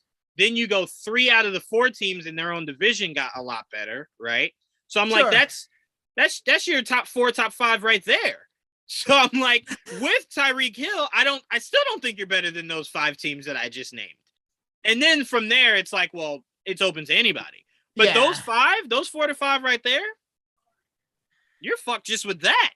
Okay. So, and again, this all depends on whether or not Deshaun Watson's able to actually play this year. If he's able to play this year, the Browns are better than the Chiefs, with or without Tyreek Hill, right? And then you go, okay, you're looking at the Ravens, right? They just lost a receiver, a big-time receiver, their biggest receiver, right? Yeah. I'm like, you got to fill that hole somewhere. And I know they had a really good draft defensively. They, on defense alone, again, going back to identity, could just win their division off of defense. Their defense is stacked. They're getting back all their top corners. They just got a great safety in the draft. And you have to believe that Lamar won't get worse, right? Now it's just a question of, can he stay healthy? That's the question. So I'm like, the Ravens is even a team you can put up there. So I'm like, you look at it and you're like, with or without Tyreek Hill, they were only going to be but so good. Everybody else just got drastically better. But Joel, is it AFC West for you too? Yeah. I don't really think it's much of a debate. Yeah. They got those quarterbacks alone. Just every team has a stacked quarterbacks here. Yeah, that's our future. That's the start, you know. Outside of Russell Wilson, that's our future we got to look forward to as football fans. Patrick Mahomes, Justin Herbert, Derek Carr. I don't know if Derek Carr has much future. I don't think he's been in the league long enough that you can sort of not. I think he's 30. Anymore. I think he's just 30 or 31. He's 31. Yeah, I'm looking at a league of Russell Wilson that's well past what we assumed would be his prime, and he's still playing. I just saw Phillip Rivers only retire 2 years ago, so I'm like, we're in a league where guys are playing well outside of the window of normalcy. So now it just becomes, how long will they play? It has to be 34, 33, 34. 33. So 2 years older than Carr. So I mean, 2 years you can't really. 2 years isn't not drastic, but you can make an argument that Russell's dwindled. Now it's the question of, did you dwindle because of your team? I don't know if you can make the argument that he dwindled. He's still individually. He still hadn't. I mean, I don't remember how many, if he missed any games last year, but he still had. Yes. Yeah. Last year, Joel remember we were at the movie theater and I told you that he got hit so hard he almost lost a finger by Aaron Donald. Yeah, that was last year, and Geno took over for a while. That's right. I remember that. Yeah. He was putting up crazy numbers before that. Sure, but here's what I mean by dwindle when it comes to football. Russell Wilson wasn't being talked about as being the best quarterback in the league. That conversation was outside of his reach. Justin Herbert had excelled. Sure. But the first day Justin Herbert breathed his adult breath, he took over that Russell Wilson. I think that's counting out Russell Wilson a little too early. Well, I tell you what, in a division of stacked, we'll see, because he has to play Justin Herbert. We'll see. He has to play Patrick Mahomes. He has to play Derek Carr. Because now I just put up what he did before his injury last year. Man was killing it. Sure. Now let's see if you can do it here. Because I tell you what, you can't say that Denver's a bad team. I give you that for Seattle, not for Denver. Denver was tailor-made for a guy like him to just come in and take them to where they need to be. So we'll see. We'll see this year. Because I tell you what, you know who won't be taking a step backward? My early on pick for MVP this year, one Justin Herbert. Justin monkey flipping Herbert, gunslinger himself. That man will be getting That's your early MVP pick? That is my early MVP pick. I love Justin Herbert. Just Your Average Joe is a part of is in the comment section. I picked the Chargers to win it all last year. No, I'm sorry, to make it to the Super Bowl and the Packers to win it all. The only thing I was right about was Aaron Rodgers winning MVP. But to be fair, you can make that guess every other year and probably be right. That seems to be the only thing he has interest in winning. So I'm like, you could maybe hit or miss and be right. I'll be honest, that's my pick this year. I think he's Aaron. I don't think you're wrong. With no Devontae Adams in that weak division, if you win that division and get number one seed, you could easily be MVP again. So I'm with you easily. Like I get it. That was a huge, and I don't want to step on you were going with Justin Herbert. No, go ahead. Obviously, the loss of Devontae Adams is huge. Massive. But they were also, I think, 7-0 in games without him last year, and they put up 20-something points per game. Mm-hmm. Aaron Rodgers was still out there slinging it to other receivers. Yes, he was. Nothing gives me the inkling that that's going to stop. Again, like you said, that division is awful. Yes, as long as Kirk Cousins is in his division. Aaron Rodgers is sleeping like a baby. Right. You know, he can, those two Bears games, he can go, that could be 12 touchdowns right there. It can go, I'll tell you this. He can go put up 6 touchdowns a game against the Bears. Aaron Rodgers is looking at his division the way Brady used to where Brady was like, whoa, Chad Pennington, Mark Sanchez. I don't even know who for the Bills. Yes, I'm sweeping up this year. Are you serious? Yeah. Who am I playing against? So Aaron Rodgers definitely has that advantage for sure. I think just having 6 games against those type of opponents, that can easily win him the MVP right there. 100%. I'm with you there. Joel, who's your early MVP? No idea. It takes I have to like watch before I can make those decisions. Just off of how teams have stacked their rosters, do you see a guy that you're like, oh shit, like now he has blah blah blah? It's probably his. Blah, blah, blah. Right. Shit. Who's gotten the stacks? I don't know, man. I really don't. Drew Lock, obviously, he's gonna know. Like, I don't. I would say Josh Allen. There you go. Okay, all right, that's a really good pick. That's actually a fair. You can make an argument Josh Allen could have been MVP last year. So okay, all right, no problem. All right, defensive player of the year. I'm gonna go with defensive player of the year. Yeah, you know what? I'm gonna go out on a limb here. I'm going with Khalil Mack. And the reason why I'm going with Khalil Mack. No. Hear me out. The reason why I'm going with Khalil Mack is you got Joey Bosa, right? Or is it Nick Bosa? Joey Bosa. It's Joey Bosa. You got Joey Bosa on one end, Khalil Mack on the other, right? Joey Bosa is gonna call for a double team every time, every single time. So if you're Khalil Mack and you can't sweep up with man-to-man, there's a larger problem at stake. You maybe shouldn't have gotten the money you got. So I think Khalil Mack is going to make a surge this year, and he'll be a defensive player of the year. Where are you going with, Didge? I'm going Myles Garrett. Ooh, yes. I think. Yeah. I can. That Cleveland defensive line is probably going to be a fun one to watch. Mm-hmm. And I mean, he was a monster last year. I think. Obviously, what TJ Watt did was insane. Michael Strahan levels. Yeah, I mean, like if I had to pick a second option, I wouldn't be surprised if TJ did it again. But no, I think Myles Garrett. I think he already had a crazy year, and I can see him taking that next step, especially if Deshaun Watson plays, where they'll have an offense that he can trust to basically play free. Right. Not knowing that, everything really has to be defense. Right. Yo, you know what I want to see the cameraman do for every Browns game? I want to see the cameraman on every third down put it on Myles Garrett. Because Myles Garrett last year was like, all right, third down, put on the helmets, guys. We're about to go back out there. And like now that he has Deshaun Watson, I can picture him doing the same thing just because it's like a reflex. And it's like, whoa, no. We're on goal line. We're about to score. And it's like, right. We're about to score? What is that? We score. What? It's like, yeah, Miles. Yeah, it's a new world. It's okay. It's okay. You don't have to worry. The bad man's gone. Baker's gone. It's okay. Joel, who do you see being a defensive player of the year? I have no idea. You know what? Then be a homer. Give it to your guy. Give it to the guy you just drafted. Kayvon Thibodeau. Defensive player of the year and obviously going to win rookie of the year and rookie defensive player of the year and regular defensive player of the year. Yeah, he's going to win giant of the year. He's going to win. He's going to win everything. Awards,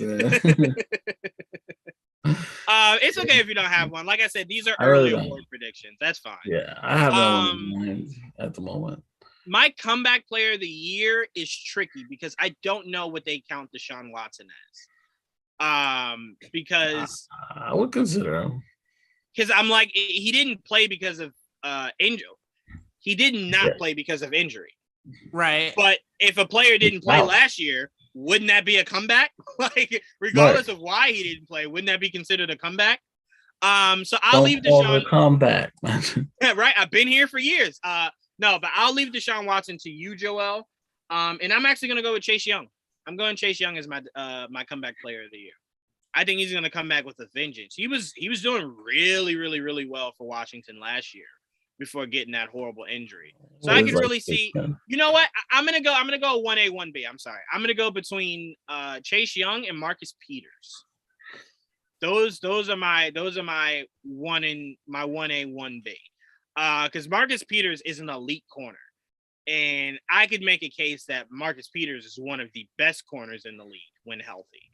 So I'm gonna hitch my wagon to those two horses there. Didge, who you going with for comeback player of the year? You took mine. I'm going Chase Young. Oh, see? Okay, you know what? No. It's fine. I'll go Marcus Peters. You got Chase Young. There you go. Yeah, I was like you said, he was a beast last year until that injury. So I don't unless the injury is still hindering him, which I don't think it should be because he's so young. I don't see him taking a step back. And another reason, Didge, that we could see him having overwhelming success is because now that they have walk it to him Wentz, he's going to be on the field a lot. That's fair. Chase Young's going to go, I just caused a fumble and you threw an interception? What is wrong with you? I need a breather. So, yeah, I think he's going to be on the field a lot. Joel, so you want to go with Deshaun Watson? Yes, but that's too easy. So I'm going to go with Daniel Jones because he has to. It's like you must. Well, Joel, you can actually make an argument within yourself between Daniel and Saquon.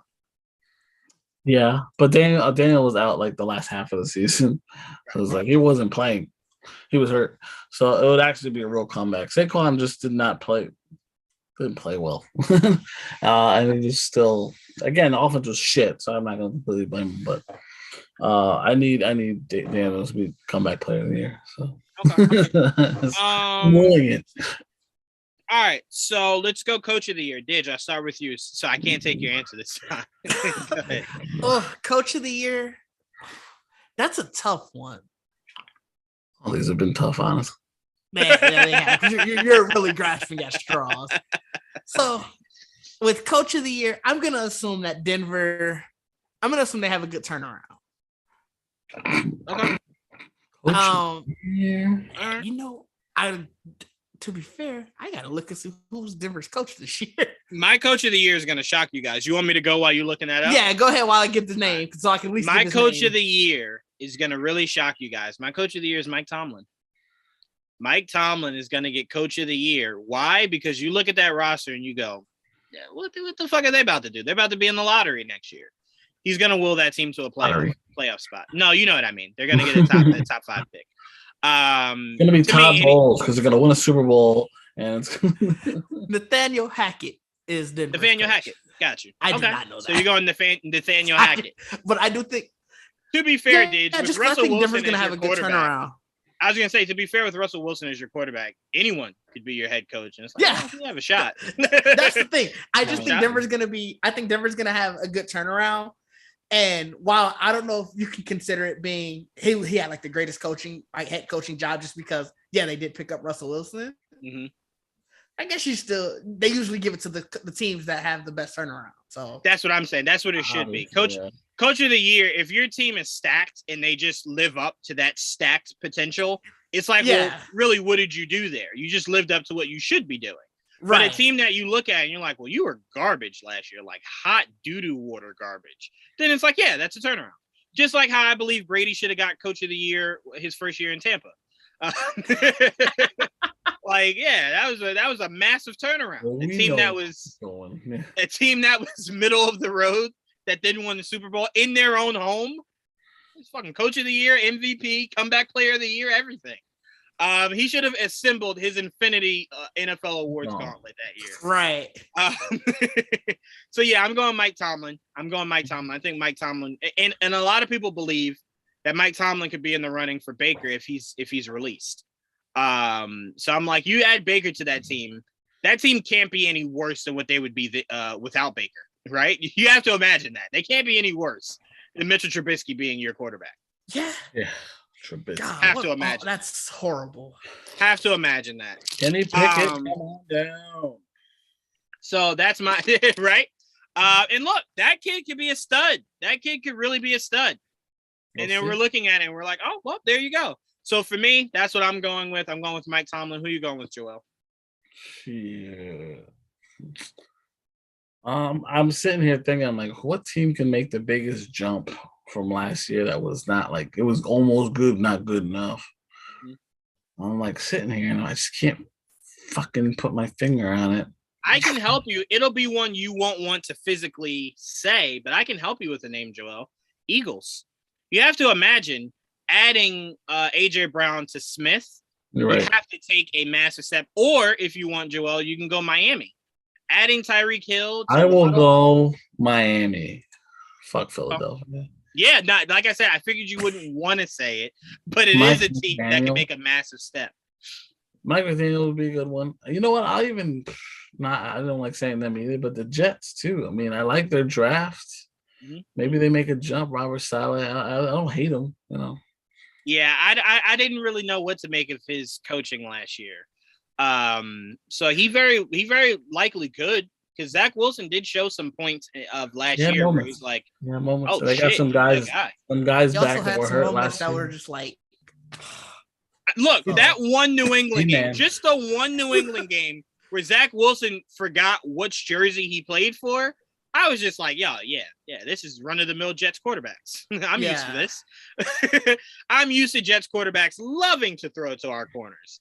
But no, all jokes aside, he did have a lot of really solid, like that Tennessee game was a really good game for Zach Wilson. A really, really, really good game.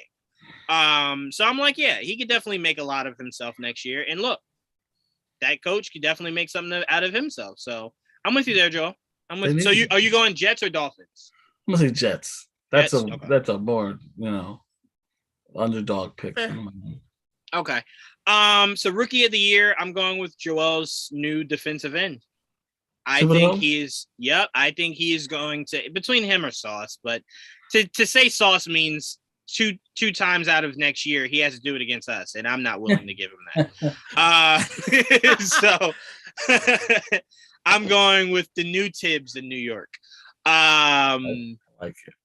So I'm going with him for my defensive. My rookie of the year. Sorry, Joel. Who's your rookie of the year?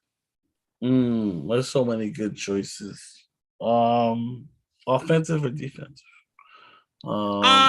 So because we have a few more things we want to do before we get out of here. To shrink overall. Just pick one. Yeah, just pick one overall. Okay. I'll go with the easy one then. I'll say Hutchinson. Okay. I like that.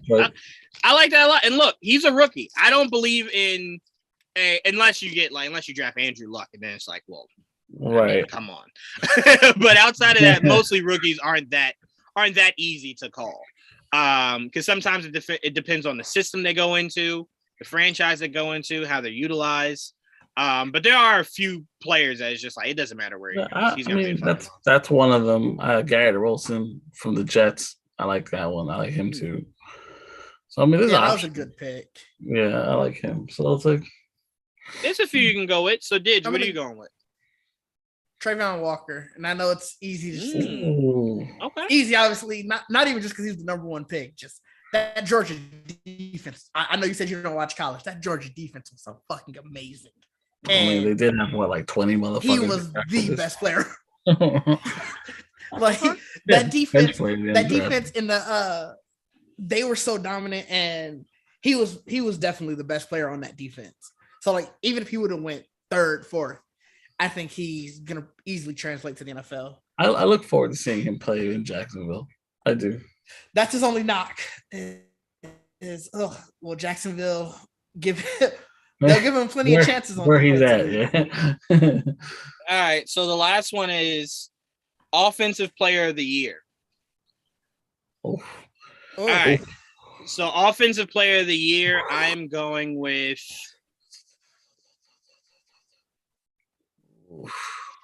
Fuck. Who do I think? It's usually given to quarterbacks or wide receivers. I know. It's why I had no faith. Oh, so are you going Deshaun Watson, Joel? Just because I don't feel like thinking too hard. Okay. Deshaun Watson. I mean, it's not like that's a bad pick. That's a great pick. Right. If he plays all year, why can't he be? Right. Why couldn't he be? Right. Shit. All right. You know what? I'll keep it in the vein of quarterbacks. I'm riding with my guy. I'm riding with Justin Herbert. Justin Herbert, Offensive Player of the Year and MVP. Double down. Double down on that shit. I'm just gonna go out on a limb. Wide receiver Justin Jefferson. Ooh, Minnesota? Justin Jefferson. You know he has Kirk Cousins thrown to him, right? Yeah, Kirk Cousins thrown to him last year, and he put up like 16. He did put up crazy numbers. Yeah. You know what? Then if you're going Justin Jefferson, I'm gonna follow you, Didge. I'm not going Justin Jefferson. I'll do you one better. I'm gonna go. Chase?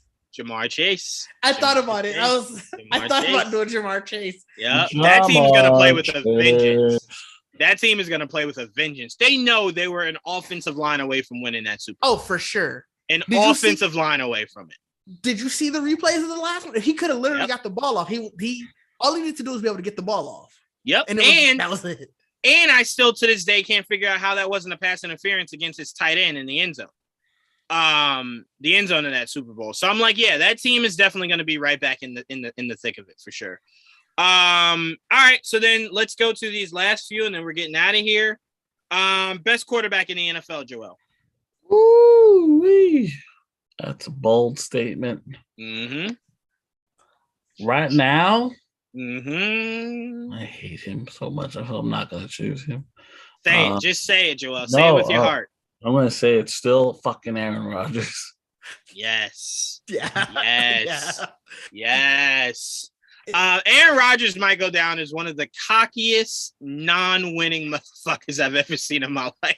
Like, Aaron Rodgers is the guy that's like, yo, I am the greatest. And you're like, you know what? I believe you. Then it's like, all right, I put all my money on you to win the Super Bowl. And he's like, whoa, don't do that. Like, hold on, don't do that. Put it on regular season. I can give you that. I can do that. There you go. But okay, I'm with you, Joel. That's not a wrong way. That's like saying LeBron James is the best player in the NBA. That's one of those home run picks. So you can't go wrong with that. So I'm with you there. Well, who's the best quarterback in the NFL, Didge? I was going Aaron Rodgers too. I thought long and hard about this today, and I was like, ugh, because I tried to talk myself out of it, but I couldn't. Well, you know what I'm going to go with? I haven't gone with my heart at all in any of these picks. I've gone with pure logic, pure numbers, pure everything like that. You know, I completely looked up a lot of these stats and whatever. Spot.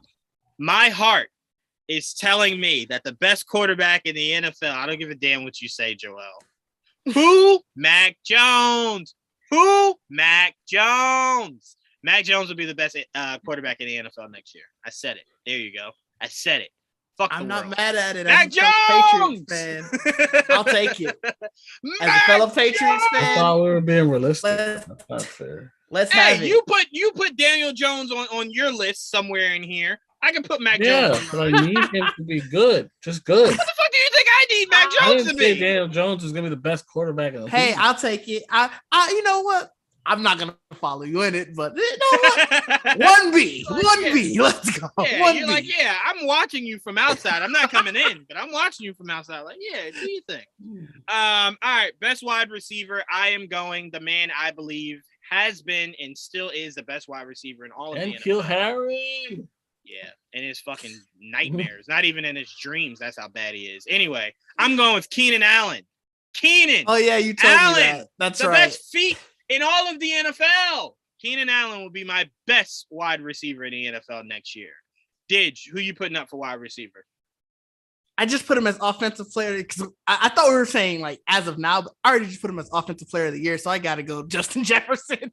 Yeah, that would be dumb for me to say. No, he's not the best receiver. Well, to be fair, I do believe two things can be true because I can make a case that whoever has the best numbers, like right now, Cooper Kupp had the best numbers for a wide receiver last year, right? But would I ever draft Cooper Kupp over Devontae Adams? Not a day in his fucking life. Not a day in his life. Yeah, no. So I think two things. Until I went on a limb and picked Justin Jefferson for the last one, my pick was about to be Devontae Adams. I do, and there you go. I do truly think that he is the best receiver in the NFL. But keeping in the vein of my earlier picks, Justin Jefferson. Lock it in. I like it. Like it. Somewhere Justin Jefferson is going, I'm touched. I'm really touched. He's like, I heard you, Didge, and I appreciate you. Joel, who you going with? I'm gonna go with Jamar Chase. Ooh, all right, that's fair. To be as good as he was in his rookie year, like fuck. Like, yeah. Look, Jamar Chase was so good in his rookie year. Everyone that was like, well, clearly it's Mac Jones. They were just like, well, I can't say that anymore. I can't say it. It's Jamar Chase, clearly. Like overwhelmingly. But here's how crazy that draft class was. It was Mac and Jamar and nobody else. Like, that's how crazy the award race was for Rookie of the Year. I know Trevor Lawrence came on strong towards the end of the season, but goddamn, was he horrible to start it? Yes, like he was. Yes, he was. Yeah, I'm really confused. That was a messy situation there. Yeah, that was oof. So he's got a lot of proof in his year too. That's for sure. All right, best cornerback. That's what we're ending it on tonight. Best cornerback. I'm gonna go till the day he stops breathing. Stephon Gilmore is the best cornerback in the NFL. So the day he stops breathing. Look, he in the last 10 years was one of the only ever defensive player of the years as a cornerback. For the longest. And you can make a case that on a certain level, Jalen Ramsey is a better corner, but the mechanics of Stephon Gilmore is better because if you watch Gilmore's tape, he runs the route sometimes better than the receiver. That I'll never forget that game against the Cowboys where he completely put Amari Cooper in a crib and put the binky in his mouth. Amari Cooper couldn't do anything on that rainy night against Stephon Gilmore. He was boxed in so much, Joel. He didn't play in the fourth quarter. He wasn't injured. He just didn't play in the fourth quarter. Took himself out. Didn't play again. I'm like, that's how good Stephon Gilmore is. I think playing on a Carolina team, being thrusted into it in the middle of the season wasn't great for him. But now being in, where did he go? Oh, the Colts. He went to the Colts. I think that team has a strong defense, a really strong defense. So you add an elite corner to that, he'll have a chance to showcase his greatness, and we'll see if he lives up to it. Didge, you didn't look like you were feeling that Gilmore pick. So who you going with for your corner? I was going back and forth. I'm not really feeling the Gilmore pick. I see. Is that because he screwed us over? Is that because he screwed us over? That didn't help. All right, hear me out, guys. This is gonna be out on a limb especially because of the team that he played for. All right then. Amani, I don't know how to pronounce his last name, or I want to say Oruwariye. He's the cornerback for the Lions. Like I said, hear me out. The Lions, their defense is awful. The Lions, but he played some really good fucking football. But he was out. Yeah, I don't know how to pronounce that. I just call him Amani. Like he was balling, and until he got hurt, because he ended up getting hurt. That's why he ended up. He didn't play all 17 games. I think he played like 13 or 14. But he was out there. I know he led the team still in passes defended, if you want to go like numbers or whatever. But he was one of their bright spots on defense, and they didn't have many other. I would say between him and what's his name, their tight end. Those are the two brightest. Well, that's why I said specifically on defense. Gotcha. Because on offense, you could have had. You also had Amon-Ra St. Brown. He was doing great for them on offense. So Amon-Ra St. Brown. That's a name. Yep. You know what? Look, it's not a bad pick. I'm just shocked because I said best cornerback in the NFL, not best young quarterback. Like best. I think you're putting him over Jalen Ramsey. That was what I was gonna. But no, I think Jalen Ramsey kind of got exposed a little bit last year. I don't think there's ever been a truly flawless cornerback outside of maybe Deion Sanders. Because there's a lot because look, you show me a tape because a lot of people go, Darrelle Revis is like that's where you begin and end with cornerbacks, right? In the last 10, 15 years. But I could show you tape of every time Darrelle Revis played Randy Moss. Oh, for sure. And Randy Moss made Darrelle Revis his bitch. Every single game. Sure. There was not one game where Revis had anything on that man. But that's really it, honestly, if we're being real. Brandon Marshall he owned. Yeah, a lot of the top receivers he owned. But okay, I like that because you know what I'm going to do now next year?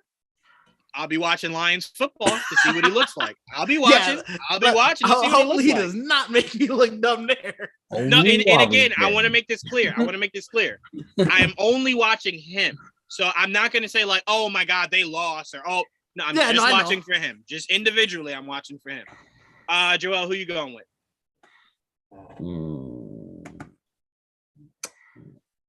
I want to say James Bradbury because I love him. I want you to release James Bradbury so I can have him. You can fuck off. I wouldn't be opposed to that either. James Bradbury, they kind of didn't have the best year last year, but no one did. Last year we sucked. Good enough that I want him. No way. I'm gonna say Jair Alexander. Ooh, that man is so not to play. I don't think he's overrated. I really don't. I love his mechanics. I love his footwork. I think he's a great. I think he's a really good man-to-man. I think he's a really good man-to-man corner. You be hating, brother. Now, I'll say this, Didge. I'll give you this. If I was, wow, he just stuck his leg out against Curry. Damn. Yeah. This game's getting wild. If you ask me if I was drafting a corner, would I draft him over some of the other names that we said? Maybe not. But overrated, I could never give that to Jair Alexander. Because just looking at the Packers with and without him shows you his importance, just to that team alone. So here's the thing. Overrated doesn't necessarily mean bad. He's a great player. Not taking that away from him. Okay. Packer, and I don't know if it's just the Packers fans that I know, they would have you thinking he is Deion Sanders out there. Then that's fair. And I'll give you that. Let me tell you. I'll give you that. I'll give you that. As somebody that has to listen to people tell me Kyrie is the best thing since Allen Iverson, yes, I can understand how the word overrated gets played. So I understand. No, yeah, he's a great player for sure. No taking that away from him. I think sometimes when people talk about Kyrie, I think people forget Allen Iverson led his team that was not all that great to the finals. I think people keep forgetting that. I think people forget also Allen Iverson was an MVP. I think people forget a lot when it comes to Allen Iverson. He defined the game. Allen Iverson, without him, there would be no Kyrie. So I think a lot of things about Allen Iverson, people just forget when they talk Allen Iverson. But no, I love Jair Alexander. I really do. I really. I tell you what, Didge. Would you say no to him being on New England? Of course not. No, okay. All right. No, of course not. All right. So what I'm gonna do, Joel, is work on my seance to try to get Bradbury to come to New England. That's what I'm gonna work on. I'm working on two things in this offseason: Deebo Samuel and James Bradbury. That's what I'm working on. I'm doing my seance. I like it. You already took my safety. And you know what's funny? You know what a sportscaster said today, Didge, that had me dying laughing. Because he was like, I think Deebo Samuel. Oh, it was what's his name? That is a broadcaster for wrestling now. Pat McAfee? Yes, Pat McAfee. Wait, do you watch wrestling, Didge? No, we have a wrestling podcast that we work with, so I produce them. So that's how I know all of this. Okay, got you. I'm not a wrestling fan, though. It is Pat McAfee. He said, look, New England, when they needed it, gave them a quarterback for a penny for pennies, right? Literally less than, if you can think of what's less than a penny is what they gave up Jimmy Garoppolo to them. So like, well, why not return the favor? We need a wide receiver. Fucking give me Deebo Samuel. Right? You know, don't gut me, but I'll also make it fair. But give me him. Shit, you don't want to be there. So return the favor, but I want Bradbury. So Joel, I now am changing my mind. I need the Giants to suck ass so we can get them by trade deadline. All right, take Jonnu Smith, and I want James Bradbury. Give me James Bradbury. I'll take that. Yeah, I'll take that for sure. Suck a dick. Well, metaphorically, if that's what needs to be done for New England to get James Bradbury. You would. I need a corner, Joel. Would. Would I sell my soul for New England to win another championship? Possibly. Yes. Maybe I already have tried. Sure. I don't like living in a world where New England is not number one. I don't like it. It's fair. Happens when you jump on when they're winning. Makes me feel yucky. No, because see, I love when people say that. People forget New England didn't win for 10 years. They didn't win for 10 years. What do you mean they didn't win for 10 years? Joel, between their last Super Bowl and that Giants Super Bowl. I'm sorry, win. Sorry, not go to. Win. Neither, it was 10 years. Win. Yeah, but it's the Giants. We're used to just being numero uno. But for 10 years, they had not won a Super Bowl. This era. You weren't shit until this era. New England was nothing. I think you forget they went to the Super Bowl in 2001. Yeah, that's what I mean. Like this. Okay. They also went in 96. They did go in 96. But I forget that because they lost to Brett Favre. So I try to forget that. That was the first Super Bowl party I've ever been to. Yeah, I try to forget that. I was also, wait, what year did they go? 96. Okay, I was 3. I I was 4, but that was the first. My dad threw a Super Bowl party. Obviously, he's a Packers fan, Right. So he threw a Super. I think some of my first football pictures might be of that party. So. That's hilarious. What does your dad feel about you being a Patriots fan? It shouldn't be that bad. Nah. They're not Like rivals in any sense of the word. Yeah, no, not really. It's fun to talk when they play each other. Mm. Most of the time, I think if I didn't like any of the teams that he liked, I think it'd probably bother him a little bit more. But like football, You gave him one off. yeah. Look, Like, I bond with my dad about the Mets and the Knicks, and that's fine. We bond about that. I'm not a Giants fan. He is, but we bond about the Knicks and the Mets. Simple as that. Simple as that. Simple as that can be. But there was no way I could give him everything. You can't have everything. Wait, did Draymond get ejected again? Did I just miss that? Did I miss that? I've been looking at the game. I thought he was just on the bench. He got hurt. Why are they showing him like giving middle fingers to the crowd, walking off? Like, was this at halftime? What am I looking at here? It might have been. I think he left with like an injury. I think he got hit or fell hard and he left. Okay. I pray that's it because it's like Draymond, come on. Like 2 games back to back. Come on. Did I turn around and just completely miss that? Yeah, he got hit in the eye. Okay, that makes more sense. Can I say this really quickly as we end it out here, as we leave here? The more I watch John Morant, the more I hate him. This man talks an unbelievable amount of shit and says nothing when he loses. When he lost that game 1, he just stood there quiet. He didn't give me we the chimney because we want the smoke. I didn't get none of that in that press game. In that post game. So I'm like, he's one of those guys that I don't like. You can't talk shit when you're the shit. And then when you lose, you're quiet. You got to keep the same energy all year round, baby boy. All year round. The shit talking don't end. It don't end. If you think that when Plaxico Burress caught that fucking pass in the end zone, I wasn't still talking shit till Wes Welker dropped that ball, you got your goddamn mind. I talk shit all up and down. All up and down. I still to this day go, fuck the Giants. Oh, but we beat you twice. Yeah, you're right. But fuck your Giants. Like, fuck them. Fuck them hard. Fuck them hard. Fuck them I hear hard. you. Well, that's good that you need to be us to be fucked because we fucked you so hard. So like it makes sense. Yeah, and you know what? I appreciate that because you know what we did? We turned around and fucked the NFL for the next 5 years. Yeah, but it with numerous us. Super Bowls. That's fine. That's fine. As long as we fuck somebody. Perfect. Remember what perfect would have been? We stopped. No. Because I still to this day believe that they should have lost that Giants game. They should have sat everybody, well, they lost really that Giants game, and the Giants wouldn't have had the world's best film out on New England. Literally pulled no stops in that season finale game, and it's like, why are you going so hard? Like the goal is to win a Super Bowl. Fuck perfect.